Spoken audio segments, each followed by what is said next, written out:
ሰላም ውድ የዩቲዩብ ቻናል ቤተሰቦች እንደምን አላችሁ? የከበረ ሰላምታዬ በያላችሁበት ይድረስልኝ ብያለሁ። የሀገሬ ሀበሻ ልጆች ሰላምና ጤና የምመኝላችሁ የእናንተው መኩ ነኝ። ዛሬ ይዤላችሁ የመጣሁት በእውነተኛ ታሪክ ላይ የተመሰረተ ህይወቴ የተሰኘ በፍቅርና በቤተሰብ ህይወት ላይ የሚያተኩር አሳዛኝና አስተማሪ ታሪክ ነው። እስከ መጨረሻው ተከታተሉኝ ዘንድ ጋበዝኳችሁ። ምናልባት ለዩቲዩብ ቻናል አዲስ የሆናችሁ ካላችሁ ሰብስክራይብ በማድረግ ቤተሰብ ይሁኑ። እንዲሁም ደግሞ የዩቲዩብ ጓደኞቼ ለሌሎች ጓደኞቻችሁ ሼር በማድረግ ያጋሩ። ህይወቴ ይቀጥላል። እስከ መጨረሻው ድረስ ተከታተሉ። ህይወቴ ተከታታይ ትረካ። ባለ ታሪኩ እንዲህ ስትል ነበር ያጫወተችኝ። ስሜ ሳራ ይባላል። ተወልጄ ያደኩት ቦሌ አትላስ ሆቴል አካባቢ ነው። ለቤተሰቦቼ ሁለተኛ ልጅ ነኝ። ታላቅ ወንድም አለኝ፣ ሄኖክ ይባላል።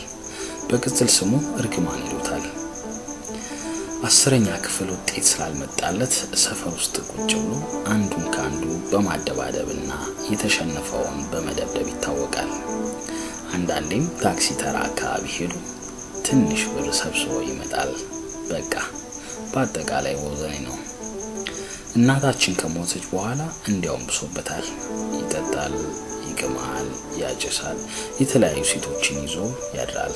በቃ አባታችን ከአቅሙ በላይ ስለሆነበት አይናገረውም፣ ዝምታን መርጧል። እኔ እናታችን ስትሞት የ9ኛ ክፍል ተማሪ ነበርኩ። እንደምንም ብዬ 10ኛ ክፍልንም በአባቴ ኃይል ተማርኩ። ውጤቴ ብዙም ጥሩ ስላልነበር 11ኛ ክፍል መግባት አልቻልኩም ነበር። ነገር ግን ውጤቴ ቢመጣልኝ ኖሮ ትምህርት የመቀጠል ነገር አይታሰብም። አባታችን ከቀን ወደ ቀን ኑሮ እየከበደው እኛንም በተለይ እኔን ይረሳኝ ጀመር።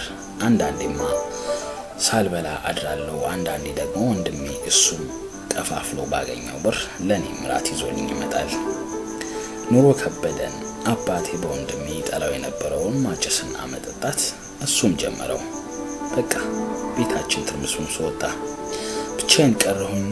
ስራ እንዳልሰራ አባቴ አይቻልም ብሎ ከለከለኝ። ብቻ ለጊዜው ትንሽ ብትሆንም ብር ይሰጠኛል።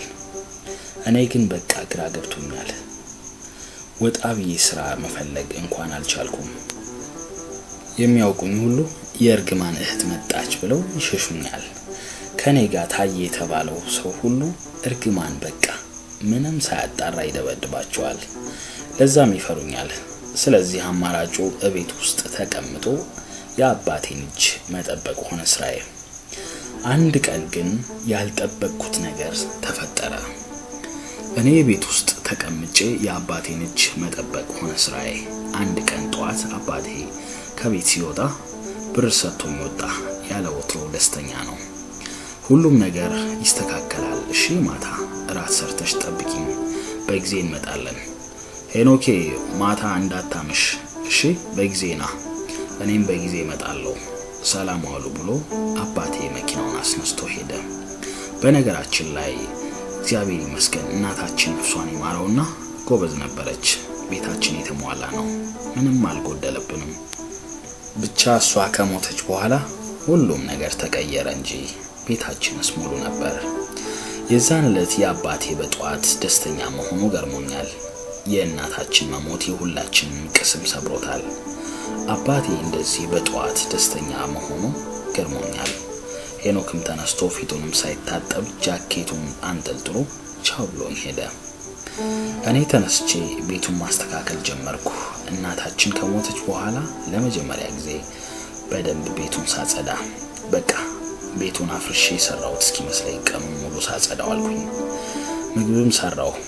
በቃ ሁሉም ነበር ውብ ሆነ። ስራዬን ጨርሼ ሻወር ወስጄ ምግቤን አቀራርቤ ወንድሜና አባቴን መጠበቅ ጀመርኩ። ሰዓቱ እየመሸ ነው። እኔም በኢቢኤስ ከፍቼ ፊልም እያየው ቁጭ አልኩ። ሰዓቱ ነጎደ። ነገር ግን አንደኛቸውም አልመጡም። እኔም ራበኝ፣ ግን ትቻቸው መብላት አልፈለኩም። ግን ከምሽቱ 4 ሰዓት ሆነ። ቆይ ትንሽ ልጠብቅ እያልኩ ሳመነታ አባቴ ሲመጣ ሰማሁት። ከመኪናው እየተወላገደ ወረደ። በጣም የሚገርመኝ ምንም ቢሰክር እንኳን በታክሲ አይመጣም። የዛን ዕለት ግን የተለየ ነው። እየተወላገደ ከመኪናው ወርዶ ሌላኛውን በር ከፈተው። በመስኮት እያየው ነበር። ዛሬ ደግሞ አባቴና ወንድሜ አብረው ሰግረው መጡ ብዬ አሰብኩ። ነገር ግን ከመኪናው የወረደችው ሴት ነበረች። ደነገጥኩ። ወደ በሩ ተያይዘው እየተወላገዱ መጡ። እኔም ተንደርድሬ ሄጄ በሩን ከፈትኩ። ሰላም አመሸሽ ልጄ አለ እየተለፋደደ። ሃሃሃሃ ልጅ ናት እንዴ አለችው። ሄይ ቆንጆ ሰላም አመሸሽ። ኤደን እባላለሁ ወይም ቅንጮ። ሃሃሃሃ አለች። ግራ ገባኝ። የለበሰቻት ቀሚስ ከጉልበቷ በላይ ጭኗንም በደንብ ያልሸፈነች ከደረቷና ከጀርባዋ ራቁቷን ነች። የተጫማችው ጫማ በጣም ትልቅ ታኮ አለው። ይሄንን የፈረደበት ዊግ በረጅሙ ለቀዋለች። ከንፈሯን ቀይ ተለቅልቀዋለች። ብቻ ከላይ እስከታች አብጠርጥሬ አየኋት። እንባም እልህም ተናነቀኝ። በእድሜ ከኔ ብዙም አትበልጥም። አባቴ ነይ ነይ ብሎ እየጎተተ ወደ መኝታ ክፍል ይዟት ገባ። ልጄ ምግብ በልተናል አንፈልግም እሺ አለኝ። ቆይ እስኪ ተረጋጋ ቤታችሁን ሊየው አለች በተሞላቀቀ ድምጽ በረጅሙ እየሳቀች። ቁጭ ብዬ አለቀስኩ። እናቴ ከሞተች 2 ዓመት ሊሆናት ሳምንት ነው የቀረው። እናቴ አልጋ ላይ አባቴ ሌላ ሴት ማምጣቱን ሳስብ ክፉኛ አለቀስኩ። ትዝ ሲለኝ ሄኖክ ከመጣ ምን ሊፈጠር እንደሚችል አሰብኩ። አስቤ ሳልጨርስ ግርማ ሞገሴ ነሽ እምዬ እናቴ የህይወቴ ምላሽ የ9 ወር ቤቴ ክፉሽን አልስማ እማ እስከ ለተሞቴ የሚለውን ዘፈን በሰከረ አንደበቱ እየተቆለታተፈ እየዘፈነ ክፈቱ በሩን አለ። ተንደርድሬ ሄጄ በሩን ከፈትኩት። ሰው መኖሩን እንዳያውቅ የቲቪውን ድምጽ ጨመር አደረኩት። እህቴ እኔ ጎበዝ ይቅርታ በጊዜ ስላልመጣሁ እሺ አለኝ። ችግር የለውም ገብተተኛ አልኩት። እሺ ብሎኝ ወደ መኝታ ክፍሉ ሲሄድ ሃሃሃ እረፍ እስኪ የሚል የሴት ድምጽ በረጅሙ ሰማ። ማን ነው እዚህ ያለው አለኝ። ማንም አልኩት። ተንደርድሮ በሩን በርግጫ ከፈተው። አባቴም እሷም አልጋው ላይ ጋደም ብለዋል። የሚገርመው የእናቴን ቢጃማ ከቁም ሳጥን ውስጥ አውጥታ ለብሳለች። ልክ በሩ ሲከፈት ሁለቱም ተነስተው ቁጭ አሉ። እንዴ አንተ ሃሃሃ እርግማን ደግሞ እዚህ ምን ትሰራለህ አለችው እየሳቀች። ምናልባት ሄኖክም አንድ ቀን ይዟት ሳያድር አይቀርም። እንደዛ ባይሆንማ እንደዚህ ልትስቅ አትችልም ነበር ብዬ አሰብኩ። አንዴ ወንድሜ አንዴ አባቴን ማየት ጀመርኩ። ወንድሜ ሄኖክ ተንደርድሮ ሄዶ ተነሻው ልቅ ያላት አንተ ብለህ ሴተኛ ዳሪ እናቴ አልጋ ላይ አለው። ይሄንን ስትሰማ ደነገጠች። አባት ነው ልጅ ነው አለች። ሁለቱንም ያየች በድንጋጤ የሶስቱም ስካር ብን ብሎ ጠፍቷል።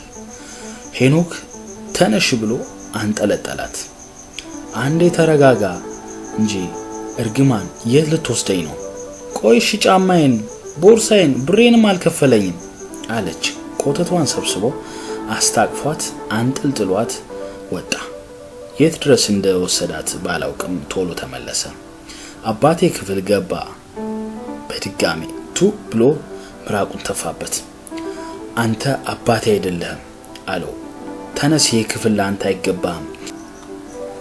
እናቴ 2 ዓመት ሳይሞላት እሷ አልጋ ላይ ሌላ ሴት አለው። ከክፍሉ ማስወጣው። ከፈለክ እኔ ክፍል ገብተተኛ ነገ ልብስ ወደዛው ክፍል ይመጣልሃል ብሎት በሩን ክርችም አድርጎ ዘጋው። ቆለፈው። ተንሰቅስቆ አለቀሰ። እናቴ ይቅርበኝ ብሎ አለቀሰ። አባቴም ወንድሜ ክፍል ገብቶ በሩን ዘጋው። እኔም ሳሎን ቁጭ እንዳልኩ ሶፋ ላይ እንቅልፍ ወሰደኝ። ጧት ብንን ስል ሶፋው ላይ ነው ያደርኩት። ፊት ለፊት ሳይ የወንድሜ ክፍል ክፍት ነው። አባቴ ድምጽ ሳያሰማ ወጥቶ ሄዷል። ተመልሼ እዛው ሶፋ ላይ ተኛው። ብዙም ሳልቆይ የሆነ እጅ ግንባሬ ላይ አረፈ። ይቅርታ አድርግልኝ እህቴ የሚል ድምጽ ሰማሁ። ቀስ ብዬ አይኔን ገለጥኩት። ሄኖክ ነው። ይቅርታ ቀሰቀስኩሽ አይደል አለኝ። አይ ችግር የለውም ነቅቼ ነበር አልኩት። ይቅርታ እዚህ ሶፋ ላይ አደርሽ አይደል አለኝ። አረ ችግር የለውም ወንድሜ አልኩት። እናታችን ብትኖር እሷ ቀስቅሳሽ ክፍልሽ ውስጥ ገብተሽ ታድሪ ነበር አለኝ ወደ መሬት አገርግሮ። ከተኛውበት ተነስቼ አቀፍኩት። እንደዚህ አትበልሽ አልኩት። እሺ እህቴ ሁለተኛ አልልም አለኝ። በይ በቃ ልወጣ ነው፣ ግን ሁሉንም የአባቴን ዕቃዎች ልቅም አድርገሽ እኔ ክፍል አስቀምጪለት፣ በዛውም የኔን ዕቃዎች እዚህኛው ክፍል ውስጥ አድርጊልኝ። የእናቴ ዕቃዎች ከቦታቸው ቀስቀስ እንዳይሉ። አባቴ መጥቶ መክፈቻ ቢጠይቅሽ የለም በይው፣ ምክንያቱም እዚህ ክፍል የመግባት መብት የለውም። ስትጨርሽ ቆልፊው አለኝና ወጥቶ ሄደ። ሄኖክ እናታችን በጣም ነበር የሚወዳት። እናታችን ከሞተች በኋላ ነው አጫሽ፣ ቃሚ፣ ጠጪ፣ ተደባዳቢ፣ ሱሰኛ የሆነው። የእናታችን ሞት ክፉኛ ጎድቶታል። አንዳንዴማ እኔ እኮ ዝም ብዬ ነው የምኖረው፣ ምክንያቱም ለሱ ብዬ የምኖርለት ሰው የለም። ድሮ ለእናቴ ነበር የምኖረው፣ አሁን ግን ለማንም አልኖርም። ዛሬ ልሞት ነገ አላውቀው ይላል። በጣም ያሳዝነኛል። እናታችን ስትሞት ቀብር ላይ አልተገኘም። እናቴ ለኔ አለች አልሞተችም፣ አልቀብራትም፣ ስለዚህ አልሄድም ብሎ እቤት ነው የዋለው። የእናቴ ልብሶች፣ ጫማዎች፣ ቦርሳዎች፣ ሎሽኖች፣ ጌጣጌጥ፣ ሰዓቶች፣ በቃ ሁሉም ነገሮች ድሮ እናቴ የምታስቀምጥበት ቦታ ላይ ናቸው። ማንም ደፍሮ አይነካቸውም። አንዳንዴ ሄኖክ የእናቴን ሽቶ ሲቀባው እናቴ ቤት ውስጥ ያለች ይመስለኛል። ግን ምን ዋጋ አለው? እኔም ልክ እንደታዘዝኩት የአባቴ ልብሶቹን፣ ጫማዎቹን፣ ሁሉንም ዕቃዎች ወደ ወንድሜ ክፍል ወስጄ የወንድሜን ዕቃ ወደ እናቴና አባቴ ክፍል አዞርኩት። ልክ ስራዬን ስጨርስ ቤት ውስጥ ተቀምጦ ብር ስጡኝ አትስጡኝ ስለሰለቸኝ ስራ ፍለጋ ከቤት ወጣሁ። የደላላ ስልክ አፈላልጌ ከደላላ ጋር ተነጋገርኩ። በቃ ማንኛውም ስራ እንደምሰራ ነገርኩት። ደላላውም ነገ ነይ አለኝ። እኔም ተመልሼ ወደ ቤት ሄድኩኝ። እቤት ስደርስ አባቴ ሳሎን ቁጭ ብሏል። ሳይው ደም ይፈላ። ዝም እንዳልለው አባቴ ነው፣ ሰላም እንዳልለው የሰራው ስራ አበሳጨኝ። የግዴን ደህና ዋልክ አባ አልኩት። ደህና ዋልሽ ልጄ አለኝ። ደህና ብየው ሶፋ ላይ ቁጭ አልኩ። ትላንት ለተፈጠረው ነገር ይቅርታ አድርግልኝ ልጄ አለኝ። እንደዛ ሲል እንባ ተናነቀኝ። እሺ ለማለት አንገቴን ነቀነቅኩ። የክፍሉ መክፈቻ አለሽ አለኝ። የለኝም አልኩት። እዛ ክፍል ውስጥ መግባት እንደማትችል ሄኖክ ንገሪው ብሎኛል። ያንተን ዕቃዎችም እሱ ክፍል እንዳዛውርልህ ነግሮኝ አዛውሬልሃለሁ አልኩት። ደሙ ተንተከተከ። በቃ ተበሳጨ። ለምን ምን አገባው ብሎ ጮኸ። ሄኖክም ወንድሜ በሩን አንኳኳ። በሁለቱም እጁ ፌስታል አንጠልጥሏል። አልቃመም፣ አልጠጣም፣ ድክም ያለው ይመስላል። ሰላም ነው አልኩት። በእጁ የያዘውን ፌስታል ተቀበልኩት። አንዱን እሱ አንዱን ይዘን ወደ ኩሽና ገባን። አባቴን ሰላም አላለውም። እንዲያውም ሊያየው የፈለገ አይመስልም። የያዘውን ፌስታል አስቀመጠው። በጣም የደከመው ይመስላል። የት ነው ያዋልከው ዛሬ ወንድሜ አልኩት። ትንሽ ስራ ነበረብኝ አለኝና በቃ ይሄ ያመጣውልሽ ተጠቀሚ፣ ሲያልቅ አመጣልሻለሁ። በተረፈ ለእናታችን ሞት አመት መዘጋጀት ይኖርብናል። እሺ ሻወር ልውሰድና ልውጣ ብሎኝ ክፍሉን ከፍቶ ገባ። በጣም ተረጋግቷል። በቃ ሁሉ ነገሩ ተቀይሮብኛል። ግራ ገባኝ። ሄኖክ ክፍሉ ሲገባ አባቴ ከመቀመጫው ተነስቶ ክፍሉን ለምንድን ነው የቀየርከው? አንተ ነህ እኔ እዚህ ቤት የምናዘው አለው። ሄኖክ መለስ ብሎ አየው። ምንም አልተናገረውም። ዝም ብሎት ገብቶ በሩን ዘጋው። በጣም ተረጋግቷል። እኔ ግን ታምር ነው የሆነብኝ። አባቴ በጣም ተበሳጭቶ ከቤት ወጥቶ ሄደ።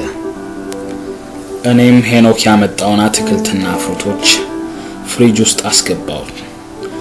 ሁሉንም አስተካክዬ ሳሎን ሄጄ ቁጭ አልኩ። ሄኖክ ሻወር ወስዶ ልብሱን ቀይሮ ወጣ። የሚጠጣ ውሃ ትሰጪኝ ሳርዬ አለኝ። እሺ ብዬ ውሃ ላመጣለት ኩሽና ሄድኩ። አጋጣሚ የቤት ስልክ ጮኸ። ሄኖክ አነሳው። ስልክ የደወለው ስራ ፈልግልኝ ያልኩት ደላላ ነበር። ሄኖክ ፊቱ ተቀያየረ። ተሳስተሃል ብሎ ዘጋው። ስራ ለማን ነው ፈልግልኝ ያልሽው? የምን ስራ ነው የምትፈልጊው አለኝ። ግራ ሲገባኝ ጊዜ ለደላላ ስራ እንዲፈልግልኝ ነግሬው ነበር አልኩት፣ ውሃውን እየሰጠሁት። እኔ ፈልግልሻለሁ፣ መስራት ካለብሽም ከዚህ በኋላ ሳታማክሪኝ ምንም ነገር እንዳታደርጊ አለኝ። እሺ አልኩት። በቃ ቻው ብሎኝ ከቤት ወጣ። ሄኖክን ወደዋለሁ፣ አከብረዋለሁ። ግን ደግሞ ቁጥጥሩ በጣም ስለሚበዛ ያበሳጨኛል። ከጓደኛ ጋር እንኳን መገናኘት አልችልም። ወጣ ብዬ ካገኘን በቃ ጉዴ ነው። ጓደኞቼ አብረውኝ ሆነው ካገኘን እርግማን መጣ ብለው ይሸሻሉ። ሁሉም ጓደኞቼ ይፈሩታል። በቅጽል ስሙ እርግማን ብለው ነው የሚጠሩት። በቃ ሰፈር ውስጥ ከኔ ጋር የታየ ሰው ፈረደበት። በአጠቃላይ እርግማን ከተባለ ይፈሩታል። ስራ እንኳን ለመቀጠር ፈልጌ ካንዴም ሁለቴ የሱ ወንድም ነኝ ስላቸው አልቀጥርም ተብያለሁ። ዛሬ የሄኖክ መረጋጋት ብዙም አላስደሰተኝም። ብቻ ግን ተረጋግቷል። ስራም እርሱ ሊፈልግልኝ ነው። ይገርማል። አባቴም ወንድሜም እቤት ስለሌሉ ብቻዬን እቤት ውስጥ ቁጭ ብያለሁ። ግን ደብሮኛል። በሐሳብ ብዙ ቦታዎች ደረስኩ። ከሐሳቤ ግን የቤቱ ስልክ ጩኸት መለሰኝ። ስልኩን አነሳሁት። ሄኖክ ነበር። ሄሎ ሳርዬ፣ ሄኖክ ነኝ አለኝ። ወይ ወንድሜ ሰላም ነው አልኩት። ሰላም ነው ሳርዬ፣ ስራ ፈልጋለሁ ስትይ ነበር። ምን አይነት ስራ ነው የምትፈልጊው አለኝ። ደስ አለኝ። እውነትህን ነው ወንድሜ አልኩት። አዎ አለኝ። ምንም አይነት ስራ ይሁን ብቻ ከቤት ወጥቼ የምውልበት ስራ አልኩት። በቃሽ አለኝና ስልኩ ተዘጋ። ኦኤምጂ እንዴት ደስ እንዳለኝ። በቃ ብቻዬን ዘለልኩ። እቤት ውስጥ መዋል ከአባቴ ብር መጠየቅ ሊቀር ነው። ግልግል ተደሰትኩ።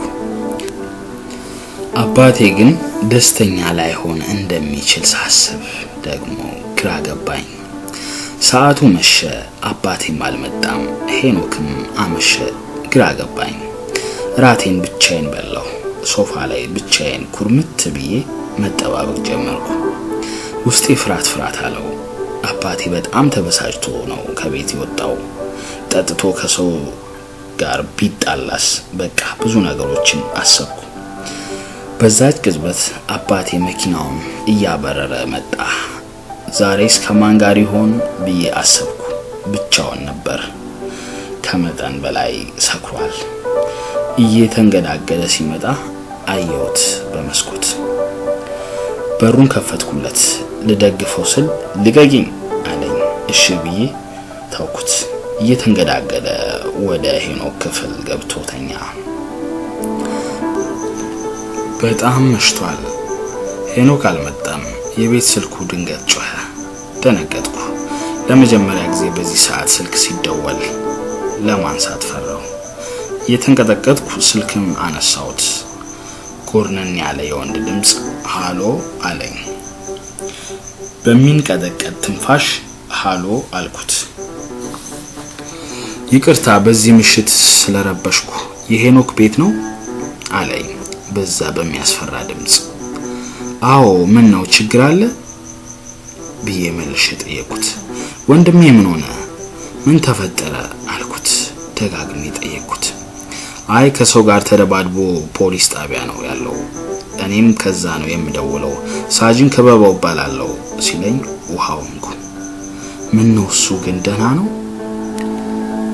የደበደበው ሰው ተጎድቷል? እሺ መቼ ልምጣ አልኩት። ተረጋጊ ሄኖክ ደህና ነው ነገ ጧት መምጣት ትችያለሽ እዚህ መሆኑን እናሳውቃችሁ ብለን ነው አለኝ። እሺ አመሰግናለሁ ብዬው ስልኩ ተዘጋ። ተንደርድሬ ወደ አባት ሄድኩ።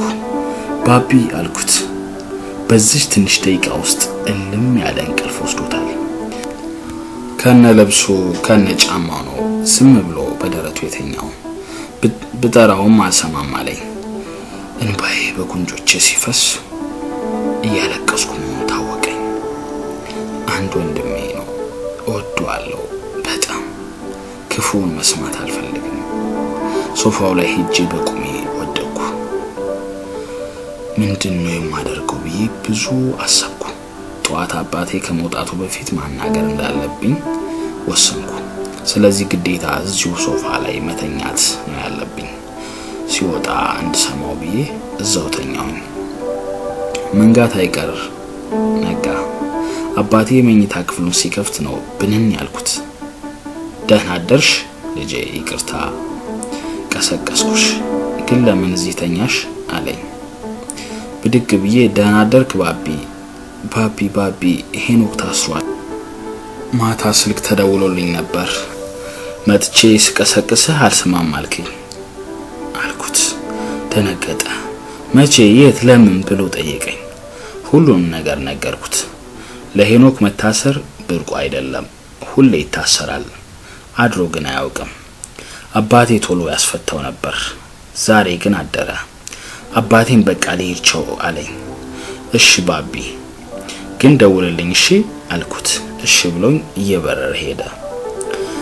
እኔም ቶሎ ብዬ ኩሽና ገባሁ።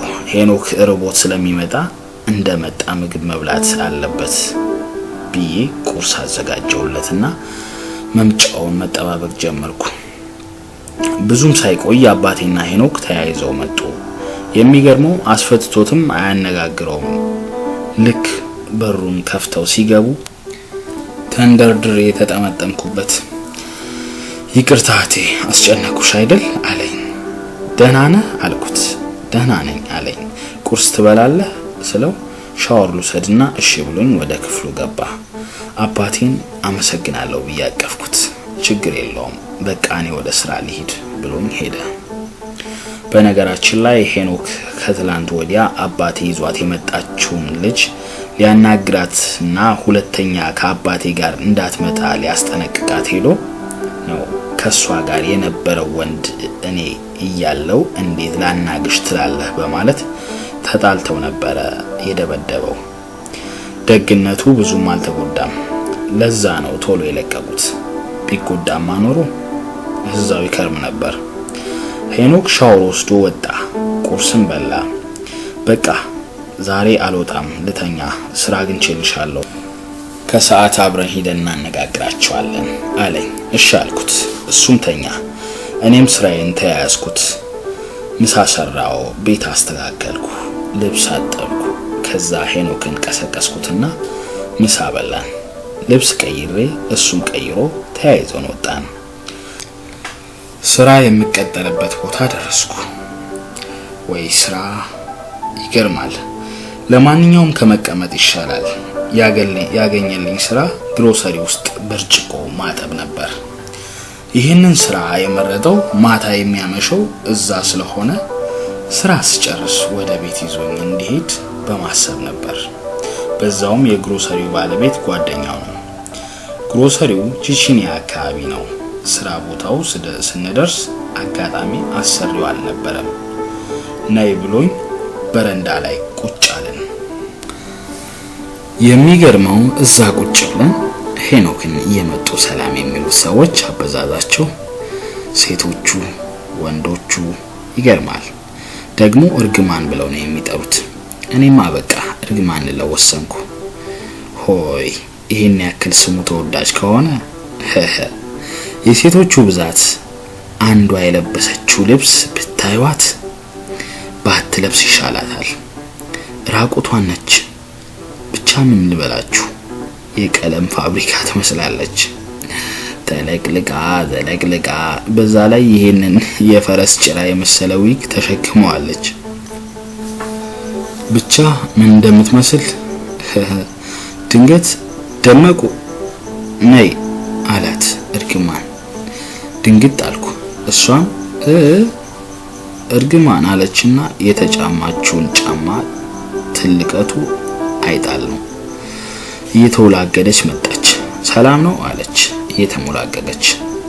ሰላም አለችን። እህቴ ናት አትሞላቀቅባት አላት። ኦኤምጂ እንዴት ውብ የሆነች እህት አለች። ሜሮን እባላለሁ አለችኝ እጇን ዘርግታ። ሳራ እባላለሁ ብዬ ተዋወቅኳት። ግራ እንደገባኝ አውቃ እርግማን ግን ደመቁ ማለትህን አታውቀውም አለች። እኔም ቅጽል ስምሽ ነው አልኩ። ሳሪዬ ግራ ገባሽ አይደል አለኝ እርግማን። ምን መሰለሽ ከገጠር ክልል ይመጡና ልክ ከተማ ሲገቡ ሜሪ ሊሊ እያሉ ይሞላቀቃሉ። ትክክለኛ ስማቸው ደመቁ በቀሉ ከበቡሽ ነው ብሎ እያለ ሳቀ። እኔንም አሳቀኝ። በሉቻው ወሬ ያለብህ ብላው ሄደች። ትንሽ እንደቆየን ዝንጥ ብላ የለበሰች ውብ የሆነች ልጅ መጣች። አትጠገብ ነይ አላት። አሁንም ወይኔ ጉዴ ግራ ገባኝ። ሰላም ነው ሄኖክ አለችው። እኔንም ሰላም አለችኝ። ስርዓት ያላት ትመስላለች። በዛ ላይም ውብ ናት። ስሟ መክሊት ይባላል። ብቻ ብዙ ሴቶችን አየሁ። ሁሉም እርግማን ያውቁታል። ሄኖክ አልኩት። ወይ ሳሪዬ አለኝ። ምንድናቸው ግን አልኩት። ግራ ገባሽ አይደል አለኝ። አልኩት። እዚህ ጋር ትንሽ ገባ ብሎ ጭፈራ ቤት አለ። እዛ ነው የሚሰሩት። የሌሊት ስራ ልክ አባቴ እቤት እንዳመጣት ሴት አይነት አለኝ። እጄን ተጠየፍኩት። ስራቸውን አጣጥለው ሲያወሩ በቃ እጣላቸዋለሁ። እጄን ልብሴ ላይ ሞዘኩት። በዛ ግዝበት አሰሩ ሰውዬ መጣ። ወይ ግልግል አልኩ። ሄኖኬ እንዴት ነህ አለው። ሰላም ተባባሉ። እህቴ ናት ተዋውቃት አለው። ቶማስ እባላለሁ አለኝ። ሳራ እባላለሁ አልኩት። ስራ መጀመር እንደምችል ነገረኝ። ደሞዝ 200 ብር እከፍልሻለሁ፣ ቀስ እያልኩም ጨምርልሻለሁ አለኝ። እኔ ብሩ መቻ አሳሰበኝ። ከቤት ወጥቼ መግባቴ ለኔ ትልቅ ነገር ነው። ዛሬ በዚች ቅጽበት ስንቱን ታዘብኩ። ለካ ቤት መቀመጥ መታሰር ነው። ነገ ስራ ልጀምር ነው። ግልግል ጧት 5 ሰዓት ገብቼ ማታ ከሄኖክ ጋር ወደ ቤት ሲገባ መሄድ እንደምችል ነገረኝ። እሺ ብዬ ነገ ስራ እንደምጀምር ተነጋግረን እኔና ሄኖክ ተያይዘን ወደ ቤት ሄድን። ከሄኖክ ጋር ገበያ ገብተን ከቀናት በኋላ ለምናከብረው ለእናታችን 2ኛ ሞት ዓመት የሚያስፈልጉን ገዝተን ደስ እያለን ወደ ቤት ሄድን። ቀኑ ላይን ያዝ አድርጓል። እቤት ስንደርስ ግን አባቴ ቤት ነበር። የት ነበራችሁ አለ ገና በሩን ከፍተን ስንገባ። ባቢ ሰላም አመሸ። ደስ አይልም ባቢ ስራ አገኘው አልኩት። የምን ስራ አለኝ። ሄኖክ አባቴን ሰላም ሳይለው የያዘውን ዕቃ ኩሽና አስቀምጦ ወደ ክፍሉ ገባ። እኔም የያዝኩትን ዕቃ ኩሽና አስቀምጬ አባቢ ምን መሰለህ ከምቀመጥ ብዬ ነው ግሮሰሪ ውስጥ ነው ብርጭቆ ማጠብ አልኩት። ምን ብሎ ጮኸ። ክፉኛ ተቆጣ። አይቻልም አለ። እንዲያውም እዛ ሰርተሽ የሚከፈልሽን ብር እኔ እጥፍ አድርጌ እከፍልሻለሁ እንጂ ልጄ እዛ ብርጭቆ ውስጥ ታጥብ ማየት አልፈልግም አለኝ። ደነገጥኩ። እንደዚህ ያናድዳል ብዬ አልጠበቅኩም ነበር። ነገር ግን በጣም ተበሳጨ። ድንገት ሄኖክ ከመኝታ ክፍል ወጣና ስራ መስራት አለባት፣ ቤት ውስጥ መቀመጧ አለሷም ጥሩ አይደለም፣ ደግሞ ቤቱ ስራ አይበዛባትም አለው ረጋ ብሎ። አባቴ ዞር ብሎ አየው። አንተነ ስራ እንድትገባ ይገፋፋት አለው። አይደለም አባቢ፣ እኔ ደላላ ጋር ሄጄ ነበር። ደላላ ከሚያስገባኝ ብሎ ነው እሱ የፈለገልኝ። ደግሞ ችግር የለውም አልኩት። አባቴ ግን ደስተኛ ባይሆንም እሺ ብሎ መኝታ ክፍሉ ገባ። እኔም ተነስቼ ወደ ኩሽና ገባው። ሁላችንም ቤት ውስጥ ስለሆነን ራት አዘጋጀውና ተሰብስበን በላን። አባቴና ወንድሜ ግን እንደ ድሮ ማይቀላለድም ሆነ ማውራት ዝም ብቻ ነው። በልተን ከጨረስን የበላንበትን ካነሳሳው በኋላ ሁላችንም ወደ የክፍላችን ገባን። አባቴ ሰሞኑን መጠጡና ሲጋራው ከአቅም በላይ ሆኗል። ሄኖክ ትንሽ ቀነስ አድርጓል። ታክሲ ተራ እየሄደም ስራ መስራት ጀምሯል። የአባቴ ሲጋራ ማብዛት ግን አሳስቦኛል። ሌሊቱን ሙሉ ሲስል ነው የሚያድረው። ብቻ ግን እኔ ብናገርም ስለማያምርብኝ ዝምታ ሆኗል ምርጫዬ። መንጋት አይቀር ነጋ። በጠዋት ተነስቼ ቁርስ ሰራው። በዛውም ለራትም የሚሆን ነገር አዘጋጀው። ቁርስ ሁላችንም ተሰብስበን በላን። አባቴ ወደ ስራ ሄደ። ሄኖክም አሁን ስራ አለኝ፣ በኋላ ግሮሰሪ መጥቼ እሻለሁ ቻው ብሎኝ ሄደ። እኔም የበላንበትን አነሳስቼ ለእናታችን ሞት ዓመት የሚሆን እንድታዘጋጅልን ከተነጋገርኳት ጎረቤታችን ቤት ሄድኩ። ትላንት ከሄኖክ ጋር የገዛውን ሽንኩርት ምናምን በቃ ለድግሱ የሚሆን ነገሮችን አባቴ ሲሰጠኝ ከቆጠቡት ብር ላይ አንስቼ ለሚያስፈልግ ነገር አድርጊው ብያት ወደ ስራ ሄድኩ። ስራ ቦታ እንደደረስኩ ትላንት ከሄኖክ ጋር ሆኜ ሰላም ያልኳቸው ሴቶች ሁሉ በረንዳው ላይ ፈሰስ ብለዋል። ሰልፍ ውጡ የተባሉ ይመስላሉ። አንዳንዶቹ ራቁታቸውን ናቸው። አንዳንዶቹ ደግሞ ማታ የተቀባቡትን ነገር በደንብ ስላልታጠቡት ፊታቸው ሲያስፈራ ብቻ ገና ሲያየኝ የእርግማን እህት አሉኝ። ሰላም አልኳቸው። መክሊትም ነበረች። ሰላም ሳሪ፣ እንዴት አደርሽ? ሄኖክስ አለችኝ። ሄኖክ አይመጣም አልኳት። እሺ አለችኝና ሰላም የሚሉትን ሴቶች ዝም በሉ እስኪ ነይ ግቢ ብላ ወደ ውስጥ አስገባችኝ። ቶማስም ወደ እኔ ቀረብ ብሎ ሰላም አለኝ። ወደ ምሰራበት ቦታም አስገባኝ። የመጀመሪያ ቀን፣ አዲስ ስራ፣ አዲስ ቤት። ስራዬን ልጀምር ወደ ውስጥ ገባው። የምሰራው ያው በተጠቃሚ ፊት ለፊት ነው። አይ የስንቱን ሰው አይን እችለው ይሆን? ፈጣሪ ይርዳኝ አልኩ በሆዴ። ከ5 ያልበለጡ ብርጭቆዎች ነበሩ። እነሱን አጠብኩ። ከዛም ቶማስ ወንበር ሰጠኝና ቁጭ አልኩ። መክሊት ቀን ያልፋል በዚያ አትከፊ ቢያስከፋሽ ችለሽ ለፊ የሚለውን ዘፈን በሚገርም ድምጿ እየዘፈነችው መጣች። ረጅም ቀሚስ ነው የለበሰችው። ሻሽም አስራለች። ሳሪ እንዳይደብርሽ እሺ፣ የሚናገርሽ ካለ አለሁልሽ። ሄኖክ ባለውለታዬ ነው። እሺ በቃ አሁን ትንሽ ልተኛ ነው፣ በኋላ መጣለሁ።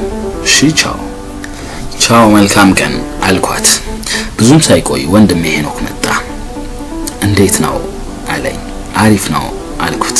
እንዳይደብርሽ አለኝ። እሺ አልኩት። መክሊት መጣ ነበር አለኝ። አዎ ምርጥ ልጅ ናት፣ እሺ እንዳትፈሪያት አለኝ። እሺ አልኩት። ያ ቀን እንደዛ እያለ አለፈ። በማግስቱም ብዙም ሳይደብረኝ ዋልኩ። ዛሬ ግን የእናታችን የ2ኛ ዓመት ሙት ዓመት ነው። ሁሉም ነገር ተዘጋጅቷል። ለቤተክርስቲያንም ለየኔ ቢጤውም የሚሰጠውን እኔም አባቴም ሄኖክም ሆነን በአባቴ መኪና ይዘን ወደ ቤተክርስቲያን ሄድን። ሁሉንም በስርዓት ተፈጸመ። እናቴም ደስ እንዲላት መቃብሯ ላይ ሄደን ሻማ አበራን። ሁሉን ነገር ከጨረስን በኋላ ወደ ቤት ተመለስን። እኔም ሄኖክ ለቶማስ ስለነገረው ስራ አልገባውም። ስለዚህ ሁላችንም ተያይዘን ወደ ቤት ተመለስን። ከመሸ በኋላ አባቴ መጣው ብሎ ከቤት ወጣ። ሄኖክ ግን የትም አልሄድም ብሎ ከኔ ጋር እቤት ውስጥ አመሸ። ሌላ ትልቅ ችግር ግን ተፈጠረ። እኔና ሄኖክ እናታችን እያስታወስን እየተሳሳቅን አብረን ቁጭ ብለን እያለ አባቴ መጣ። ነገር ግን አመጣጡ አያስደስትም ነበር።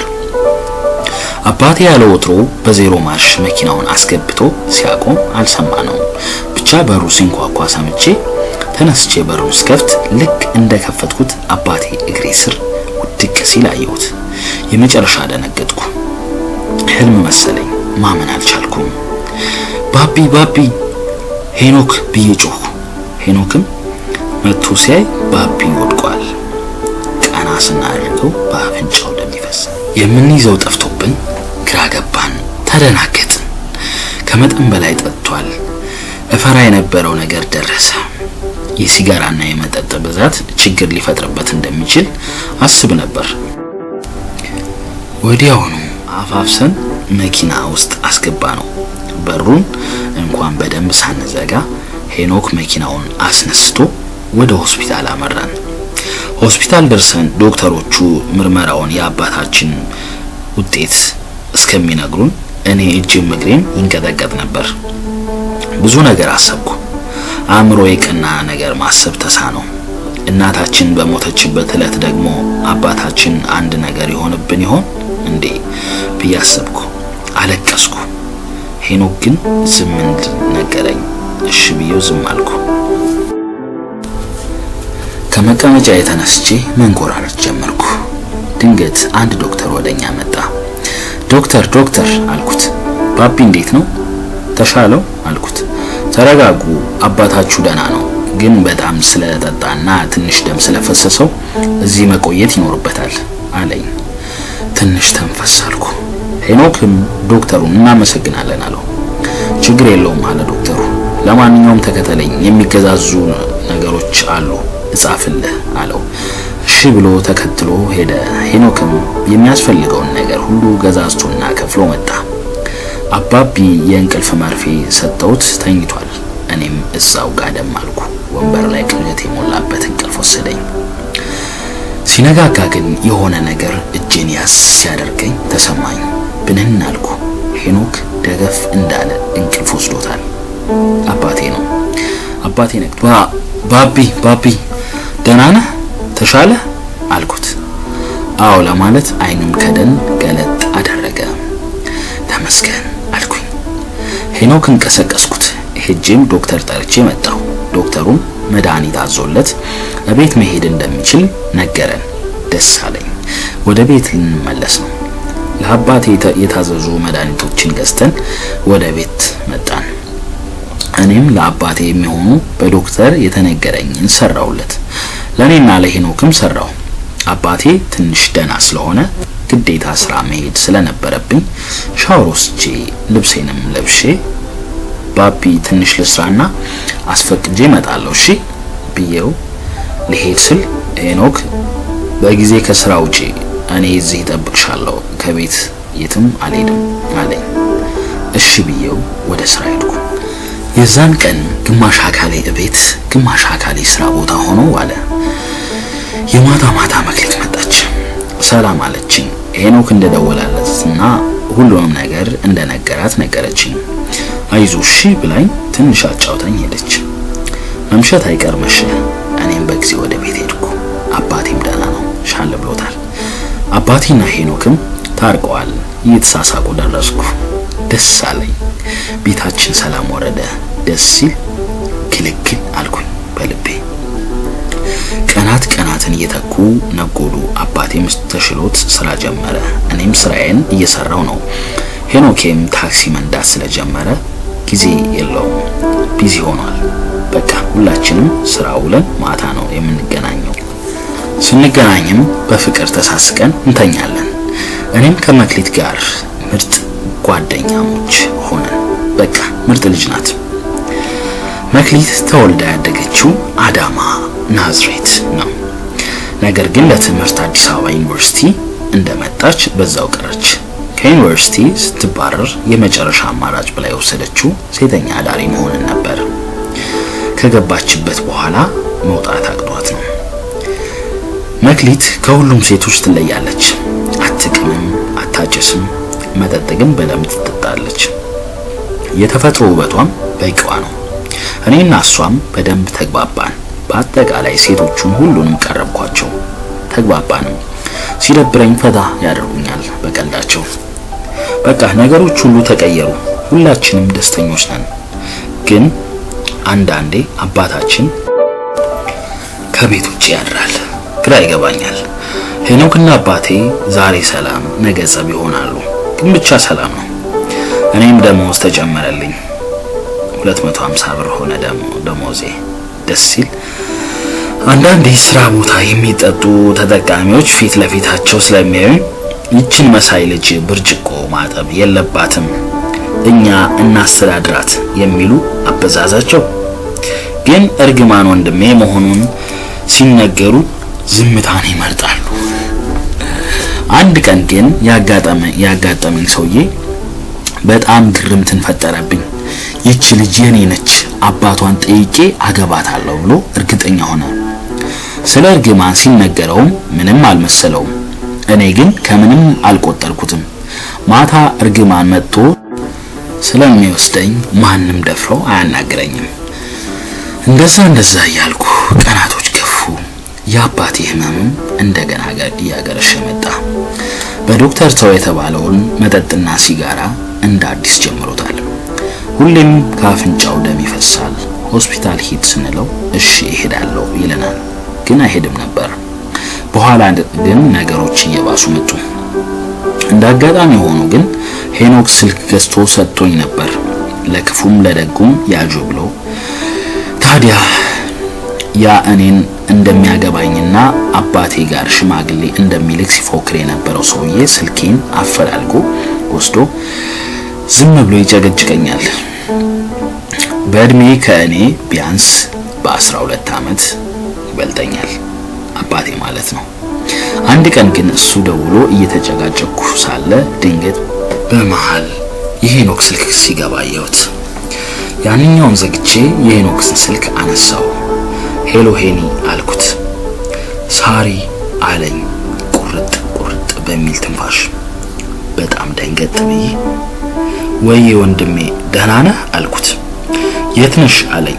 ስራ ቦታ መሆኔን ስነግረው መጣው ጠብቂኝ ብሎኝ ስልኩን ዘጋው። ወዲያው ምንም ሳይቆይ ታክሲውን እንደያዘ መጥቶ በሩ ጋር ቆም አለ። እኔም ስራ ጨርሼ ስለነበር ደህና ደሩ ብዬ ወደ ሄኖክ እየተጣደፍኩኝ ወጣው። የመኪናውን በር ከፍቼ ገና ሳልገባ ሄኖክን ሳየው አይኖቹ በእንባ ተሞልተዋል። ምንድነው የሆንከው? ምን ተፈጠረ አልኩት። በሁለት እጆቹ ፊቱን እየጠራረገ ሰላም ዋልሽ ሳሪ፣ ግቢ እንሂድ ጊዜ የለንም አለኝ። ምንድነው? የት ነው የምንሄደው አልኩት። ይቅርታ ሳሪ፣ የምነግርሽ ነገር በጣም ሊያሳዝንሽ እንደሚችል አውቃለሁ፣ ግን ግዴታ ማወቅ አለብሽ አለኝ። የልብ ትርታዬ ይበልጥ ጨመረ። ባንዴ ጭንቀት ውርር አደረገኝ። ለምን አትነግረኝም? ምንድነው የተፈጠረው አልኩት። ሳሪ፣ አባቢ ሆስፒታል ገብቷል። ስራ ቦታ ወድቆ አግኝተውት ሆስፒታል አስገብተውታል ሲለኝ ባንዴ ውሃ ሆንኩ። ምን? እንዴት ነው ታዲያ አልኩት እንደ ሕፃን ልጅ አፌ እየተኮላተፈ። አላየሁትም፣ አብረን እንድንሄድ ነው የመጣሁት አለኝ። ሆስፒታል እንደደረስን የአባቴን ጸሐፊ ከሩቅ አየኋት። እየሮጥኩ ሂጄ አባቴስ አልኳት። በስስት አይን እያየችኝ ውስጥ ነው ተረጋጊ አለችኝ። በዛው ቅጽበት ዶክተሮችና ነርሶቹ መሯሯጥ ጀመሩ። ውስጤ በጣም ፈራ። ድንገት አንዷ ነርስ ወደኛ ስትመጣ እጇን ጭምድድ አድርጌ ያስኳት። ስለ አባቴ ጠየቅኳት። ደህና ነው አይዞሽ ብላኝ ስለቸኮለች ትታኝ ሄደች። እኔም እዛው ባለሁበት ኩርምት ብዬ መጎዘም ጀመርኩ። ከትንሽ ደቂቃዎች በኋላ ቀና ስል አንድ ዶክተር አንገቱን ሰብሮ ወደኛ ሲመጣ አየሁት። ድንግጥ ብዬ ተነሳሁ። የአቶ አብርሃም ቤተሰቦች ናችሁ አለ። አዎ አባቢ ደህና ነው? እንዴት ነው ተሻለው? አንዴ አይኑን ሊየው አልኩት። በኋላ ታየዋለሽ፣ አሁን ቢሮ ገብተን እናውራ አለን። እኔና ሄኖክ ተያይዘን ዶክተሩን ተከትለን ቢሮ ገባን። ዶክተሩን በጣም ባዘነ አንደበቱ ምን መሰላችሁ፣ አባታችሁ በጣም ከፍተኛ ደረጃ ላይ ናቸው። ወደ ውጪ ሄደው መታከም አለባቸው። ያለበለዚያ ግን ችግሩ የከፋ ነው የሚሆነው። ማለትም እስከ ዘላለሙ ልናጣቸው እንችላለን አለኝ። ኦ አምላኬ፣ በቃ ግራ ተጋባን። በቃ እኔማ ጭንቅላቴ ሊፈነዳ ነው። ዶክተር አለው ሄኖክ፣ ውጪ ሄዶ ለመታከም ስንት ብር ነው ወጪው? ምናልባት ከ200,000 ብር በላይ አለን። በጣም ደነገጥኩ። እንባዬ በዓይኖቼ ሞሉ። ሄኖክም ቅስሙ ስብር ሲል ታየኝ። በዓይነ ህሊናዬ በአንዴ ብዙ መከራዎችን ወደኛ ተደራርበው ሲመጡ ጎልተው ታዩ። መውጫውም ሳስበው በቃ ግራ ግብት አለኝ። ሄኖክ ከመቀመጫው ቀስ ብሎ ተነሳና ወደ ውጪ ቀስ ያለ ወጣ። እኔም ፈጠን ብዬ ተከተልኩት። ሄኖክ የት ልትሄድ ነው የምትሄደው አልኩት። ፊቱን ወደኔ ዞር ብሎ ሳሪ ብሎ እንባውን በግድ ለመቆጣጠር እየጣረ ጥብቅ አድርጎ አቀፈኝ። ለብዙ ዓመታት ተለያይተን እንደተገናኘን ተቃቅፈን ትንሽ ካለቀስን በኋላ ሄኖክ ጉንጮቼን በሁለት እጆቹ መንታ ሆኖ የሚፈሰውን እንባዬን እየጠራረገ አይዞሽ፣ እሺ ሁሉም በጊዜው ይሆናል፣ እሺ አሁን አንቺ እዚህ ጠብቂኝ መጣው ብሎኝ እዛው በቆምኩበት ጥሎኝ ሄደ። እኔም ሆስፒታል ውስጥ አባቴ ጋር መግባት ስላልተፈቀደልኝ ምን ማድረግ እንዳለብኝ ግራ ገባኝ። ሄኖክ የት እንደሄደም አላወቅኩም። ምን እንደማደርግ አላውቅም። ብቻ ሲጨንቀኝ እዛው ጠጋ ብዬ ኩርምት አልኩ። ሄኖክ ለሁሉም ጓደኞቹ ተናግሮ የአባታችን መኪናም እንደሚሸጥ ለደላሎች ነግሮ ባንክ በደህና ቀን የከተተውን ብር አውጥቶ ብቻ በየቦታው ሄዶ ትንሽም ቢሆን ብር ይዞ መጣ። አባቴ የባንክ ቡክ ውስጥ ትንሽ ብር አለ፣ ግን ማውጣት አልቻለም። ብቻ ወንድሜ የያዘውን ብር ይዞ ወደኔ መጣ። እሱ ልክ ሲመጣ አባቴን ማየት እንደሚፈቀድልን ተነገረን። አባቴን ከማየቴ በፊት መጣው ብሎኝ ሄደ። የያዘውን ብር ለአንዳንድ ነገር ከፍሎ መጣ። አባቴ ጋር ስንገባ አባቴ በኦክስጂን ነው የሚተነፍሰው። ደረቱ ላይ መዓት ነገር ተደርጎለታል። ብቻ እንደዛ ሆኖ ሳየው ራሴን መቆጣጠር አቃተኝ። አይኖቼ እንባ ሞልተው እኔን ሳያስፈቅዱ መንታ ሆኖ መፍሰስ ጀመሩ። ሄኖክ ግን ደህና ነው፣ ጠንካራ ያለ ይመስላል። ቆራጥ ሆኗል። አይዞሽ አባቢ ይድናል፣ እሺ አታልቅሺ፣ ጠንካራ መሆን ይጠበቅብሻል አለኝ። እሺ አልኩት። እንደዚህ ያለን 2 ቀን ተቆጠረ። አባታችን ብዙውን ጊዜ በእንቅልፍ ነው የሚያሳልፈው። እኔም ውሎዬ እሱ ጋር ሆነ። ስራ ሄጄ አላውቅም። ዛሬ አባታችን መኪና ትሸጣለች። ብሩ ግን አይበቃም። አባቴ ስር ኩርምት ብዬ ቁጭ ብያለሁ። ድንገት በሩ ተንኳኳ። መክሊት ነበረች። ተነስቼ ሰላም አልኳት። ሳሪ እንዴት ነሽ? አይዞሽ ሁሉም መልካም ይሆናል አለችኝ። እሺ አልኳት። ትንሽ አጫወተችኝ እና በእጇ የተጠቀለለ ብር አውጥታ ለጊዜው ይህ ነው ያለኝ፣ ሰሞኑን ደግሞ እንፈላልጋለን፣ እሺ እምቢ ማለት አይፈቀድም አለችኝ። በቃ ምንም ሳልል ተቀበልኳት። ብዙ ብር ነው እኮ አልኳት። ትንሽ ናት፣ በቃ ልሄድ ቻው፣ ነገ እመጣለሁ ብላኝ ሄደች። መክሊት የሰጠችኝ ብር ከፍቼ ሳየው 15,000 ብር ነበር። ምን አይነት ጥሩ ልጅ ናት! በዚህ ጊዜ እንደዚህ የሚያደርግ ማን ነው ብዬ ፈጣሪ አብስቶ ይስጥሽ ብዬ በውስጤ ጸለይኩላት። ሄኖክ መኪናውን ሽጦ መጣ። ግን ምን ዋጋ አለው? መኪናዋ የቆየች ስለሆነች ብዙም ብር አላወጣችም። መክሊት የሰጠችኝ ብር ሰጠሁት። አሁንም አይበቃም፣ ግራ ገባን።